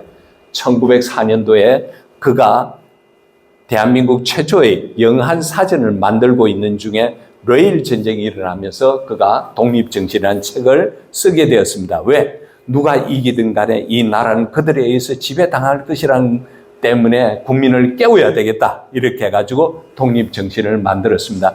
그렇게 해서 그가 추록 후에 이제 민영익의 그 외무 대신의 특사로서 이제 미국 시어도 루즈벨트 대통령을 만나러 가게 됩니다. 이때 그가 입었던 예복입니다. 자, 그러면서 그가 1905년 8월 4일 날 미국 시어도 루즈벨트 대통령을 만나게 됩니다. 이것도 대한민국의 최초로 미국 대통령을 만나는 장면이에요. 그렇게 해가지고 이제 이승만 대통령은 우리 1882년도에 당신네들 조미수호 통상 조약을 맺었지 않았냐. 그러니까 지금 러일 전쟁으로 인해서 그들이 우리나라를 점령하지 못하도록 독립보전 요청을 하게 되는 거예요. 이때 처음으로 외교를 펼치게 되는 장면입니다. 이 장면 꼭 기억하셔야 돼요. 이때 시어도 루즈벨트 대통령 얼마나 능구렸는지 아주 친절하게 이야기해요. 당신이 대한제국의 공사를 통해서 이 문서를 제출하면 우리가 이렇게 허락을 해보겠다. 이렇게 이야기를 한 거예요. 그러면서 이승만 대통령은 매우 기뻤어요. 뭐라고요? 시어도 루즈벨트 대통령 그는 정말 탁월하고 정치가이면서 그는 정말 친절해라고 하면서 그가 호텔로 이제 돌아가가지고 그가 없는 돈에 당시에 제가 어떤 기록에 보니까 한 12, 20달러면 엄청 큰 돈이거든요. 그걸 그 웨이터에게 보너스로 줬다고 그럽니다. 그렇게 해서 윤병구 목사님과 함께 빠르게 이제 워싱턴에 가가지고 한국 이제 공사에 가게 됩니다. 시어도 루즈벨트는 얼마나 참 이렇게 능구링 같은 정치가 있는지 보세요. 그의 외교 정책에서는 부드럽게 말하면서 큰 막대기를 드는 거야라고 했습니다. 왜 시어도 루즈벨트 대통령 만났냐? 시어도 루즈벨트 대통령이 일본과 러시아의 전쟁을 중재하고 있었기 때문이죠. 그렇게 이분이 김윤정입니다. 이분이 대한의 공사로서 이제 이승만 대통령이 이 문서를 미국 국무부에 올려달라고 하니까 거절을 해요. 왜? 이 사람은 이미 일본과 내통을 한 간첩이었기 때문에. 그렇게 해가지고 이승만 대통령은 문 밖에서 엉엉 울면서 참으로 이때 배신감을 느끼게 되었다는 것입니다. 여기에 비하인드 스토리도 굉장히 많은데 다음 기회 있으면 또 말씀드리도록 할게요. 그렇게 해가지고 이승만은 나중에 민영익에게 이렇게 독립보전 요청에 대한 외교가 실패했다고 이 문서를 민영익 선생에게 보내는 겁니다. 이승만은 이렇게 굉장히 많은 기록들이 있기 때문에요. 이승만을 왜곡할 수가 없습니다. 여러분 아시겠죠? 이렇게 이승만을 키운 많은 선교사님들이 있다는 거 여러분 아셔야 됩니다. 자, 안 넘어가네요. 왜 그러냐? 이 선교사님들은 이승만을 만나기만 하면 와, 그는 정직하고 그는 믿음이 참 좋은 사람이고 정말 똑똑하구나. 이 사람은 앞으로 한국의 정말 훌륭한 지도자가 될 것이라고 생각하면서 그의 후견인이 되고 멘토가 되기도 합니다. 그렇게 해서 이승만 대통령이 미국에 갔을 때 게일 선교사님 등의 16통의 추천서를 가지고 가게 됩니다. 이 사진은 뭐냐면 언더우드 선교사님이 써준 이게 추천서예요. 110년 만에 발견이 된 겁니다. 그렇게 하면서 이제 이승만은 누구를 만나게 되냐? 워싱턴의 커버넌트 장로교회인 햄리 목사를 만나게 돼요. 햄리 목사가 누굴 소개하냐? 워싱턴 대학 니덤 총장을 소개해줘요. 그러면서 니덤 총장이 이승만과 면대면으로 면접을 하게 돼요. 이때 이승만 대통령은 미국의 독립정신, 미국의 그 독립사 있잖아요. 그걸 잘잘잘잘 외우면서 말을 할 정도예요. 그래가지고 니덤 총장이 두 손을 들었습니다.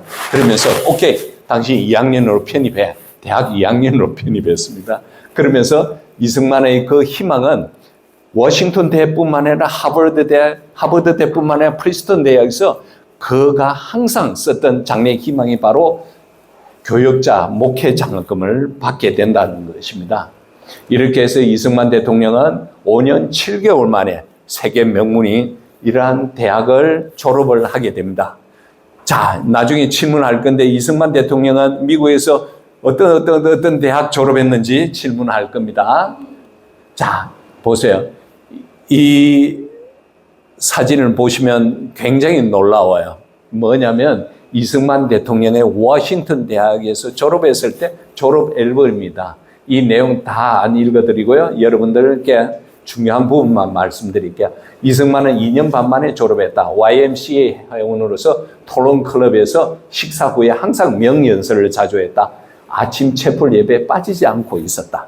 이 대목이 굉장히 중요해요. 이승만 대통령 예수 믿고 난 뒤에 그는 워싱턴, 하버드, 프린스턴 대학, 여기 이 대학들이 다 미국에서 어때요?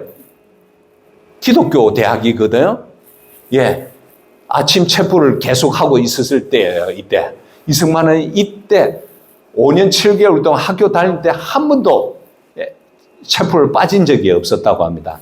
그러면서 끝에 뭐라고 되어 있냐? 서울에서 복음의 목회자가 될 것이요. 평안히 가십시오. 승만 리라고 합니다. 이 논문은 이승만 대통령의 프린스턴 대학 박사학위 받았을 때입니다. 자, 그러면 이승만 대통령이 이러한 유학을 통해서 바로 하나님의 명령을 받아서 하나님의 사명을 완수하기 위한 합당한 영육을 만드는 작업을 이제 마무리를 했습니다. 자, 이 동영상을 한번 보시도록 다 눈을 뜨셔야 돼. 자, 눈 뜨시고, 자, 한번 봅시다. 필라델피아 한인 자유대회를 준비한 제2 한인사회 독립운동 지도자로 활동하고 있던 이승만은 1919년 3월 15일 자신이 임정 군부총리로 임명됐다는 정보를 합니다.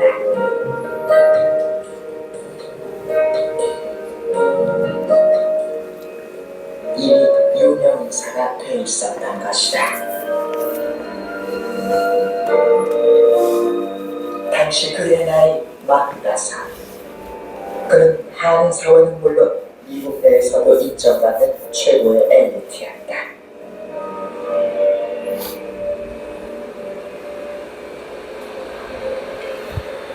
미국 동부 최고의 대학으로 손꼽히는 프린스턴 대학.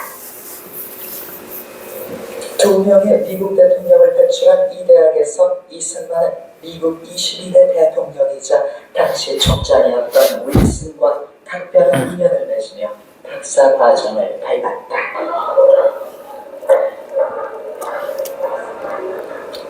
프린스턴 대학의 교수를 시작한 이승만의 한 논문이 보관되어 있다. 그가 36가지를 넣었다.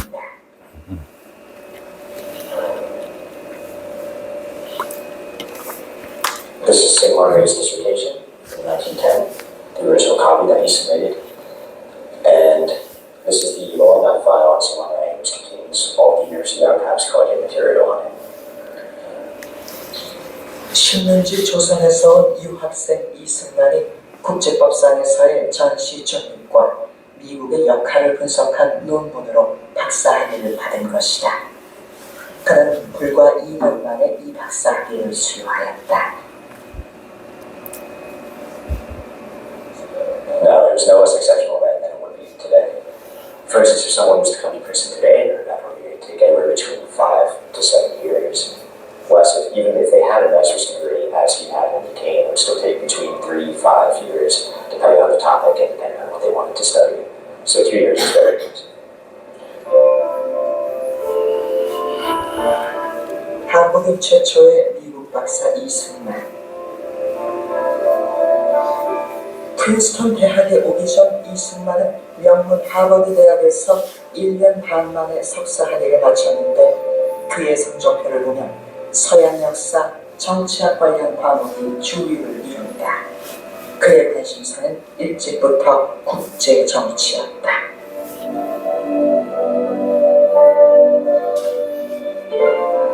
그리고 프린스턴 박사학위 지원서에는 자신의 장래 희망을 교육과 선교 사업이라고 적어놓기도 했다.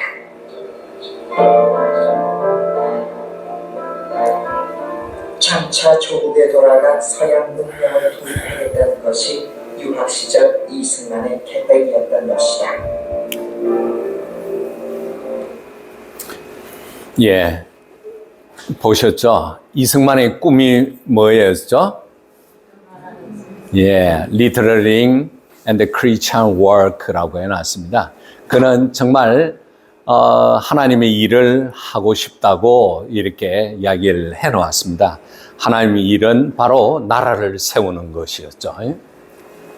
자, 그렇게 해서 이승만 대통령은 5년 7개월 동안 미국 생활을 마치고 게일 선교사님이 야, 승만 빨리 들어와. 지금 너가 사역해야 할 일이 많아. 이러면서 이승만 대통령은 이제 미국에 들어갔을 때는 태평양으로 건너갔는데 돌아올 때는 어떠냐? 대서양으로 돌아와요.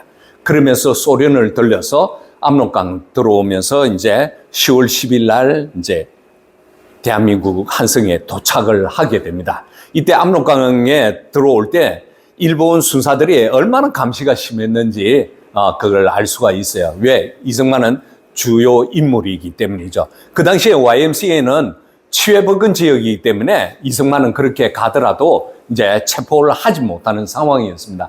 그러면서 이승만 대통령은 이렇게 1년 5개월 동안 YMCA에서 이 짧은 기간에 어마어마한 일을 또 이루어요. 어떻게? 이 사진을 보세요. 이 가운데가 이승만이에요. 이승만을 보려고 온 학생들이 이렇게 많아요. 이승만은 여기서 성경 공부, 역사 가르치면서 또 만국 공법을 가르치면서 그의 사역은 정말 대단했어요. 학생들이 이승만만 만나면 깨어나기 시작해요. 그들의 생각이 바뀌기 시작하면서 일본 순사들이 보면서 야, 큰일 났다. 이승만을 잘 감시해. 이렇게 하기 시작을 했다는 것입니다. 그러면서 이승만은 6개월 동안 이제 한국에서 적응하면서 이제 주로 서울에 머물렀습니다. 그 이후에 이제 6개월 후에 1911년 5월에부터 전국을 순회하게 됩니다. 얼마나 많이 순회하냐면 3,700km예요. 그 당시에 교통도 불편한 가운데에서 차를 뭐라고 해야 되나, 기차도 타고 배를 타고 가마도 타고 인력거들 타면서 이제 37일 동안 어디에요? 전라도에서 평안도까지 13개 구역을 돌면서 그가 37일이니까요. 가는 곳마다 다음날 가는 곳마다 33회의 학생 집회를 냈습니다. 그러면서 약 8,000명의 학생들이 그의 설교와 강의를 들으면서 깨어나기 시작했어요. 놀라운 것은 그 결과는 그가 광주 숭일학교, 전주 신흥학교, 군산 양명학교 등을 이제 한국에서 최초로 YMCA를 심게 되었어요. 그렇게 하면서 학생의 리더들이 모여서 개성에서 하령 수련회를 하게 됩니다. 이때 얼마나 뜨거웠던지요. 이렇게 이 모습을 보면서 일본이 이제 드디어 이승만을 잡으려고 했습니다. 어떻게 해요? 테라우치 총리가 와, 나를 기독교인들이 암살하려고 했어. 이러면서 이제 나타난 것이 뭐냐? 이거는 넘어가겠습니다. 100만 구령 운동을 했고요. 이승만 대통령이 키웠던 이러한 학생들이 나중에 3.1 운동의 주역으로 나서게 되고요. 그리고 이승만 대통령 가장 중요한 것은 뭐냐면 대한민국의 최초로 이렇게 기독교 청년 네트워크를 만드신 분이에요. 아시겠죠? 자, 예, 이제 Q&A가 또 나오네요. 여러분, 자, 질문을 하겠습니다. 심한 고문과 죽음 직면했을 때 이승만이 외친 두 개의 기도. 우리 자매님, 질문. 이승만 대통령이 죽음 직전에 기도를 했죠. 딱 두 문장만 했어요. 뭐라고 했을까요? 주여 나의 영혼을 구합소서, 주여 이 나라를 구합소서라고 했습니다. 자, 두 번째 예, 거듭난자로서의 변화, 옥중에서 이승만 한 일, 우리 자매님 한 4개, 하나만 이야기해 봐요. 네, 첫 번째로는 성경을 읽었죠, 그죠? 두 번째로는 전도를 했죠, 그죠? 세 번째로는 도서관을 만들었죠, 그죠? 그리고 학교를 만들었습니다. 그리고 많은 저서들을 했습니다. 예. 자, 그러면 이제 3부 들어가겠습니다. 바로 들어가겠습니다. 빨리 끝날게요. 앞서 말한 것처럼 이제 105인의 사건이 터지면서 한국의 교회 핍박이 시작이 됩니다. 그러면서 이승만이가 체포 대상의 1호였습니다. 그럼에도 불구하고 이제 체포할 수 없었던 것은 많은 YMCA에 있는 선교사님들이 이승만을 체포하지 못하게 했습니다. 그들이 일본 경찰에게 뭐라고 했냐? 미국 교계에서 이름이 알려진 이승만을 체포하게 되면 당신 일본들은 국제적으로 망신당할 거야 라고 하면서 이제 일본은 할 수 없이 이승만을 퇴거 명령을 하게 된다는 것입니다. 자기의 조국에서 일본에 의해서 퇴거 명령을 하게 돼요. 그의 나이가 37살, 그의 생일날인 1912년 3월 26일 날 그가 33년 동안 이제 이 조국을 떠나게 됩니다. 그때 아버지는 중풍병에 걸려가지고 정말 발을 질질 끌면서 마지막 배웅을 하고는 그런 안타까운 장면을 우리가 참 보면서 눈물을 흘리지 않을 수가 없을 것 같습니다. 이렇게 해서 이승만 대통령은 이제 1913년도 2월 3일 날 앞서 말한 것처럼 이승만은 언제요? 1912년도 3월이었죠. 근데 하와이에 도착한 것은 1913년 2월 3일 날 호놀룰루에 도착했습니다. 그러면 갭이 1년 정도가 있죠. 그러면 1912년도 그 사이에 미국에 가서 무엇을 했을까? 제가 조사를 해보니까 미국 프리스턴 대학에서 신학을 했어요. 목사 안수는 못 받았지만 이승만은 신학을 받았으니까 전도사는 되는 거예요.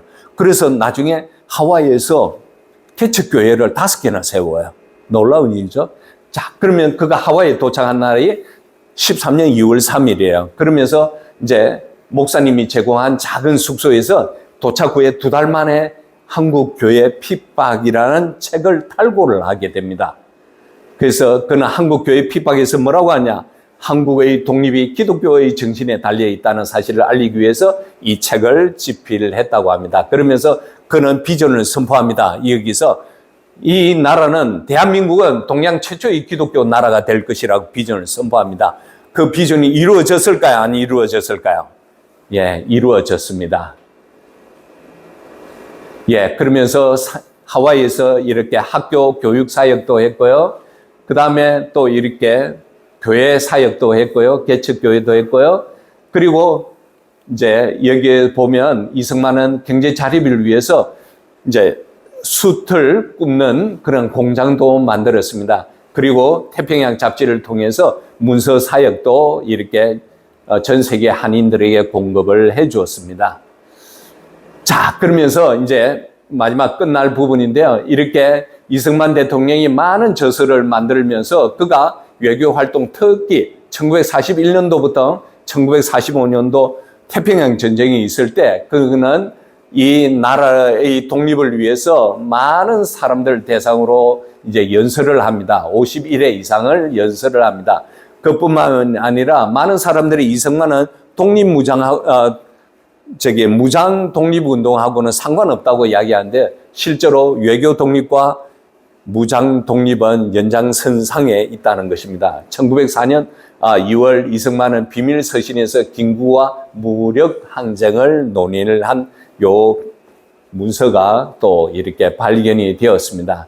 그러면서 자펜 인사이드 아웃을 통해서 미국을 깨우기 시작을 했습니다. 그러면서 이승만 대통령은 그가 하와이에서 미국에서 가장 중요한 독립운동이 뭐였냐, 외교 독립운동이 임시정부를 빨리 좀 승인해 주라. 그래야 참전국으로서 전쟁에 참여하면 우리가 이제 독립국가가 될 수 있다는 것입니다. 그러나 번번이 실패를 하게 되죠. 자, 그렇게 하면서 이승만은 이제 1948년 8월 15일 날, 이제 45년 8월 15일 날, 이제 국내에 들어오게 됩니다. 그렇게 하면서 이승만은 최초로 이제 대한민국의 이제 재헌국회의장으로서 선출이 됩니다. 재헌국회의장으로 선출되면서 이승만은 뭐라고 이야기를 하냐? 이 나라는 사람의 힘만으로 된 것이 아니다. 그러면서 우리 모두 다 하나님 앞에서 기도하자 이렇게 해가지고 이윤영 의원이 기도를 하게 됩니다. 그렇게 하면서 1948년 8월 15일 날 대한민국이 건국이 되고요. 건국되는 그런 것을 방해하고 있는 제주도 4.3 폭동도 일어났고요. 이걸 진압하기 위해서 군을 보내는 그런 여수 순천 반란 사건도 일어나게 되었습니다. 예, 죄송합니다. 자꾸. 자, 그러면서 로버트 올리브는 이승만에 대해서 이렇게 평가합니다. 이승만의 명상의 절반이 기도였다고 이야기를 하고 있고요. 그리고 프란체스카 여사는 이승만 대통령 걸어가면서도 기도하는 사람이었다고 합니다. 자, 우리는 이제 오늘 방금 1부, 2부를 통해서 말씀드린 것처럼 역사는 굉장히 중요한 빅데이터입니다. 이 역사의 좋은 빅데이터가 되려고 하면 바로 진실된 역사를 넣어줘야 됩니다. 그렇게 해야만이 우리가 미래를 예측을 할 수 있다는 것입니다. 오늘의 내가 있는 이 자리는 그냥 세워진 것이 아니라 우리 이승만 대통령이 자유민주주의, 자유시장경제, 한미동맹, 기독교 입국론을 통해서 세워진 이 나라를 통해서 우리가 여기서 마음껏 살 수 있게 되었다는 거죠. 그러면 앞으로 우리가 이 나라를 우리 후대에게, 여러분들에게 어떻게 물려줄 것인가? 그것도 여전히 제2의 이승만의 정신으로 가지고 우리가 하나님 나라를 세우면서 여러분들에게 물려줘야 되겠다는 생각을 하게 됩니다. 이 사진을 보면 이승만의 복장에서 뭐가 발견이 돼요? 십자가 맞습니다. 예, 십자가. 이거는 십자가인지 아닌지는 모르겠는데요. 십자가예요. 이거는 워싱턴 대학에 다닐 때 입었던 정장이고요. 이것은 이승만 대통령이 하와이에 도착해서 한국 교회 핍박을 집필하고 난 뒤에 찍은 사진입니다. 그의 몸에는 항상 십자가를 지니고 다녔다는 것을 여러분들 아셔야 됩니다. 이건 그가 친애하는 아주 친한 박용만이라는 후배입니다. 옥중 동지입니다. 자, 이제 질문은 그냥 넘어가겠습니다. 예, 한 이제 3분을 쉬고요. 우리 집사님한테 이어서 할까요? 예. 그러면 오늘 이제 독립정신에 대해서 이제 바로 이제 말씀드리도록 하겠습니다. 제가 서론 총론을 하기 전에 우리 군사님이 나오셔가지고 2장부터 먼저 강의를 하도록 하겠습니다. 혹시 질문이 있으세요? 예.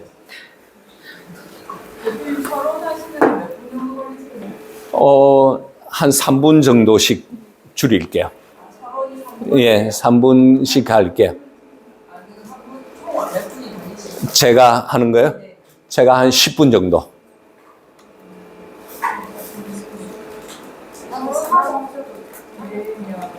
그럴까요? 왜 그러냐면, 서로는 비슷한 내용들이니까요. 앞에 제가 이야기했던 내용들을. 예, 그러면 그렇게 하도록 하겠습니다. 죄송합니다. 제가 시간을 많이 잡아먹어서. 혹시 도움이 됐나요? 예, 감사합니다. 도움이 안 됐으면 다음에는 더 강의를 줄여야 되겠습니다. 이승만의 생애를 모르고 이 독립정신을 시작하는 것이 도저히 불가능하기 때문에 제가 이렇게 조금 맛배기로 이렇게 말씀을 드렸는데도 이렇게 깁니다. 아시겠죠? 예, 이렇게 뻑이 났는데요. 잠시 한 2, 3분 쉬겠습니다, 그러면. 바로 됐나요?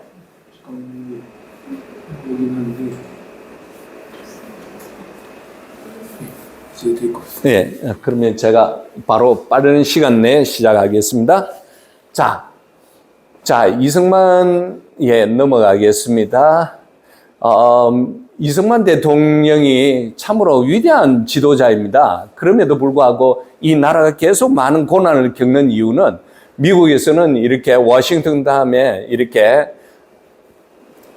기독교적인 신앙과 무장을 잘 되어 있는 이렇게 2대, 3대, 4대 대통령이 계속 이어졌기 때문에 그 나라는 기독교의 반석 위에 튼튼히 세워졌다고 저는 보고 있습니다. 자, 그러면 독립정신의 서문에서 이제 시작 부분만 읽어도 될 것 같습니다. 이승만 대통령은 옥중에서 계속 5년 7개월 동안 있으니까 천국 같은 세월에 허송하기엔 너무 아깝다. 세상 형편에 따라서 어리석은 창자의 울분의 피가 북받쳐서 이제 번역 작업 이런 것들 다 포기하고 이제 이 글을 적게 되었다고 이야기를 하고 있습니다. 자, 앞서 말한 것처럼 이제 한영사전을 포기했다는 거죠. 그래서 자기가 이 독립정신을 이제 쓰고 있는 동안에 옥중에서 어떤 일들이 일어났냐. 사형 선고를 받은 죄수도 있고요. 새로 들어오는 죄수도 있어가지고 너무 소란스러웠다는 거죠. 그래서 미안하기도 하고 비밀리 쓰느라고 결국 이거를 빠르게 쓰지를 못했다는 겁니다. 그러나 이 책의 가장 중요한 내용은 뭐냐? 독립이라는 두 글자를 계속해서 같은 문맥으로 썼다고 합니다. 그러면서 이 책은 고담소설, 그냥 야기의 책으로서 한글로만 기록했습니다. 그래서 중요한 것은 뭐냐?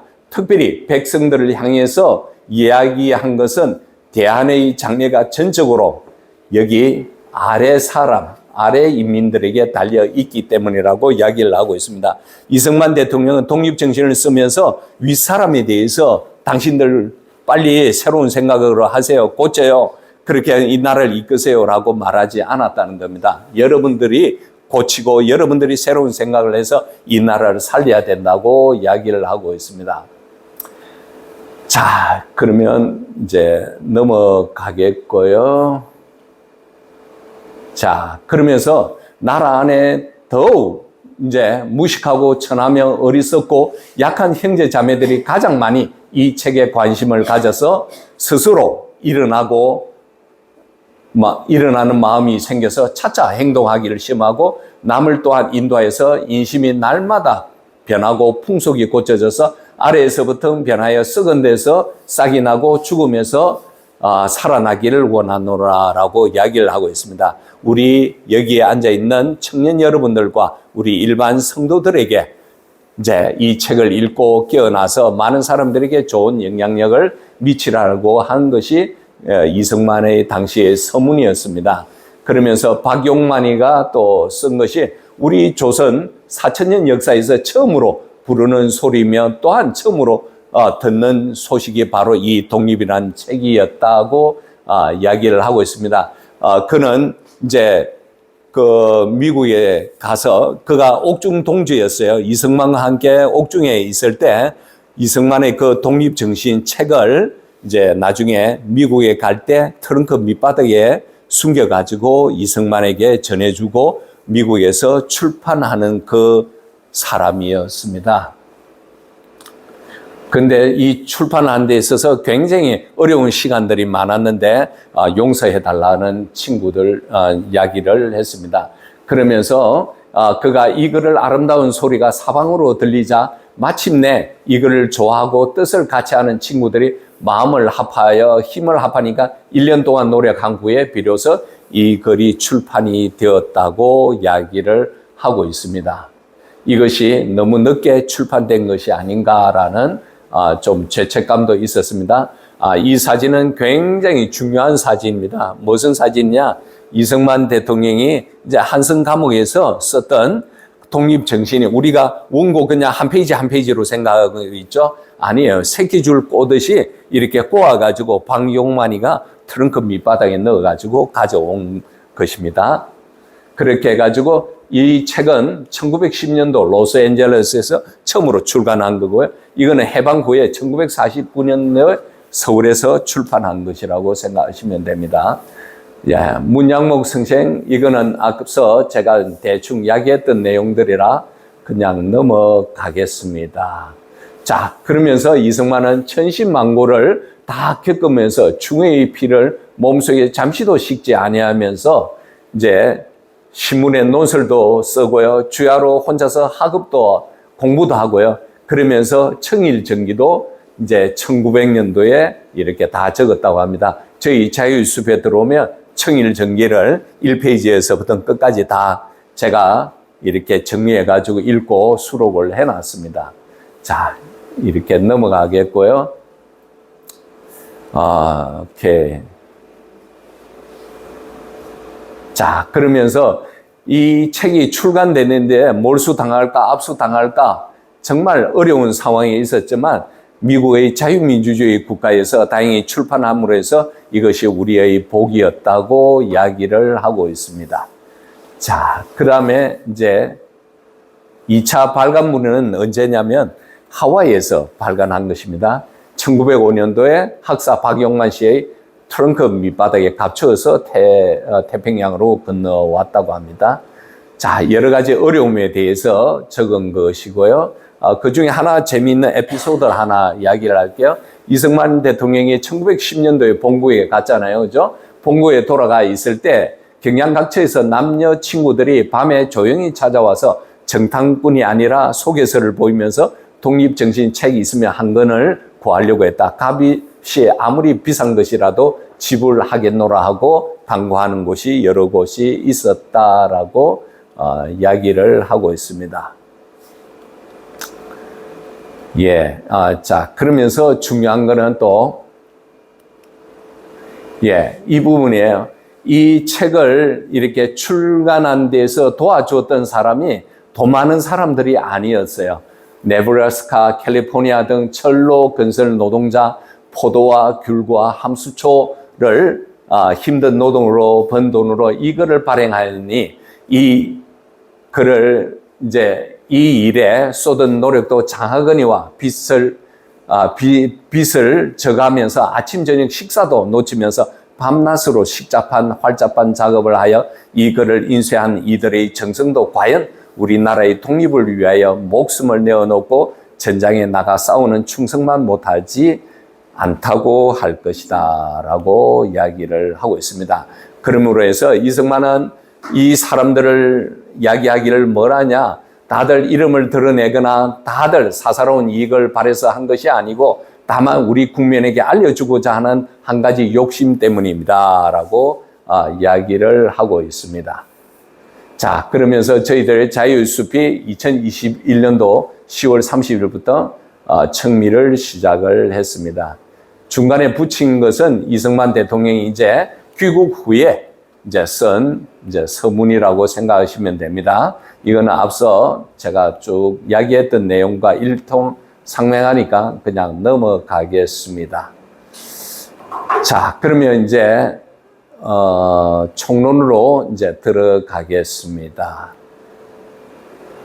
자, 그러면서 제일 중요한 것은 이 책이 지금 우리가 자주 독립을 완성하려는 정신의 일조가 될 수 있다면 이보다 더 큰 다행은 없다고 생각한다고 이승만은 이야기를 하고 있습니다. 자, 그러면 예, 질문 넘어가겠습니다. 자, 이제 총론 이거 이제 간단하게 말씀드리고 끝내겠습니다. 교회 내에 이렇게 반기독교적인 주사파 목사들이 굉장히 많다는 거 이렇게 여러분들에게 알립니다. 이분은 기장 출신으로서 이렇게 평양에서 이렇게 예배를 보고 있는 사람이고 미군 철수를 외치는 사람입니다. 그래서 신문에 보면 기독교 침투한 종북 세력들이 굉장히 많다는 거죠. 예, 이거 다 넘어가도록 하겠습니다. 오늘 자, 이승만은 이제 총론에서 뭐라고 하냐? 이제 앞 문장만 읽으면 여러분들 무슨 말인가 다 알 겁니다. 슬프다, 나라가 없으면, 예, 죄송합니다.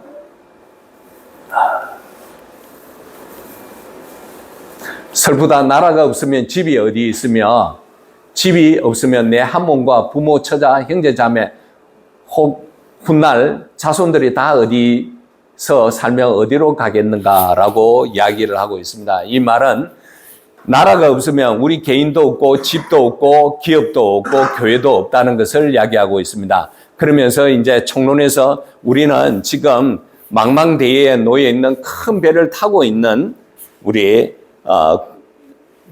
나라가 하나의 배로서 이렇게 비유를 들고 있는 장면이 되겠습니다. 그래서 배를 타고 있을 때 우리가 순풍을 만나면 아무 문제가 없는데 이제 태풍을 만나게 되면 우리는 어떻게 할 것인가 라고 이야기를 하고 있습니다. 이때 가장 중요한 것은 이승만은 뭐다 정신 차려서 한마음이 돼야 되는데 첫 번째로는 뭐냐, 서로 원망했던 사람들도 힘을 합쳐야 된다고 이야기했고요.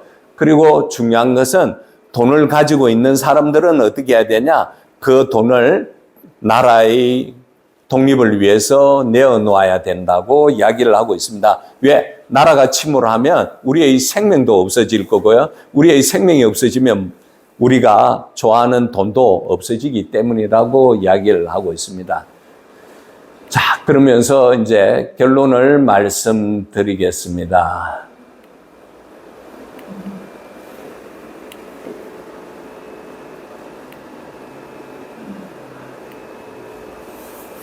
예, 결론입니다. 우리 대한삼천리 강사는 곧 2천만의 생명을 싣고 풍파거센 대외로에 가고 있는 배입니다. 생사존망이 급함이 조석에 달려 있으니 이는 삼척동장이라도 다 짐작하는 바이다. 이렇게 위태한지 어찌하여 이렇게 되었는지 우리가 지금 당장 물에 빠져가고 있는 배 안에 있으니 정신부터 차리고 봐야 할 것이다. 이것이 총론의 시작입니다. 그러면서 이제 우리 권사님들이 나와서 이제 강의하는 내용들이 우리가 먼저 그러면 나라가 이렇게 위태로운데 어떻게 해야 되냐? 우리가 먼저 우리의 잘못을 알아야 된다. 그리고 그 책임을 져야 된다. 그리고 직책을 다해야 된다. 그러면서 이제 우리가 어떻게 나라에 대해서 충성을 해야 되는지에 대해서 쭉 이야기를 이제 시작을 할 겁니다. 제가 강의를 많이 잡아먹어서 죄송하고요. 우리 차한나 권사님이 와서 2장을 하도록 하겠습니다.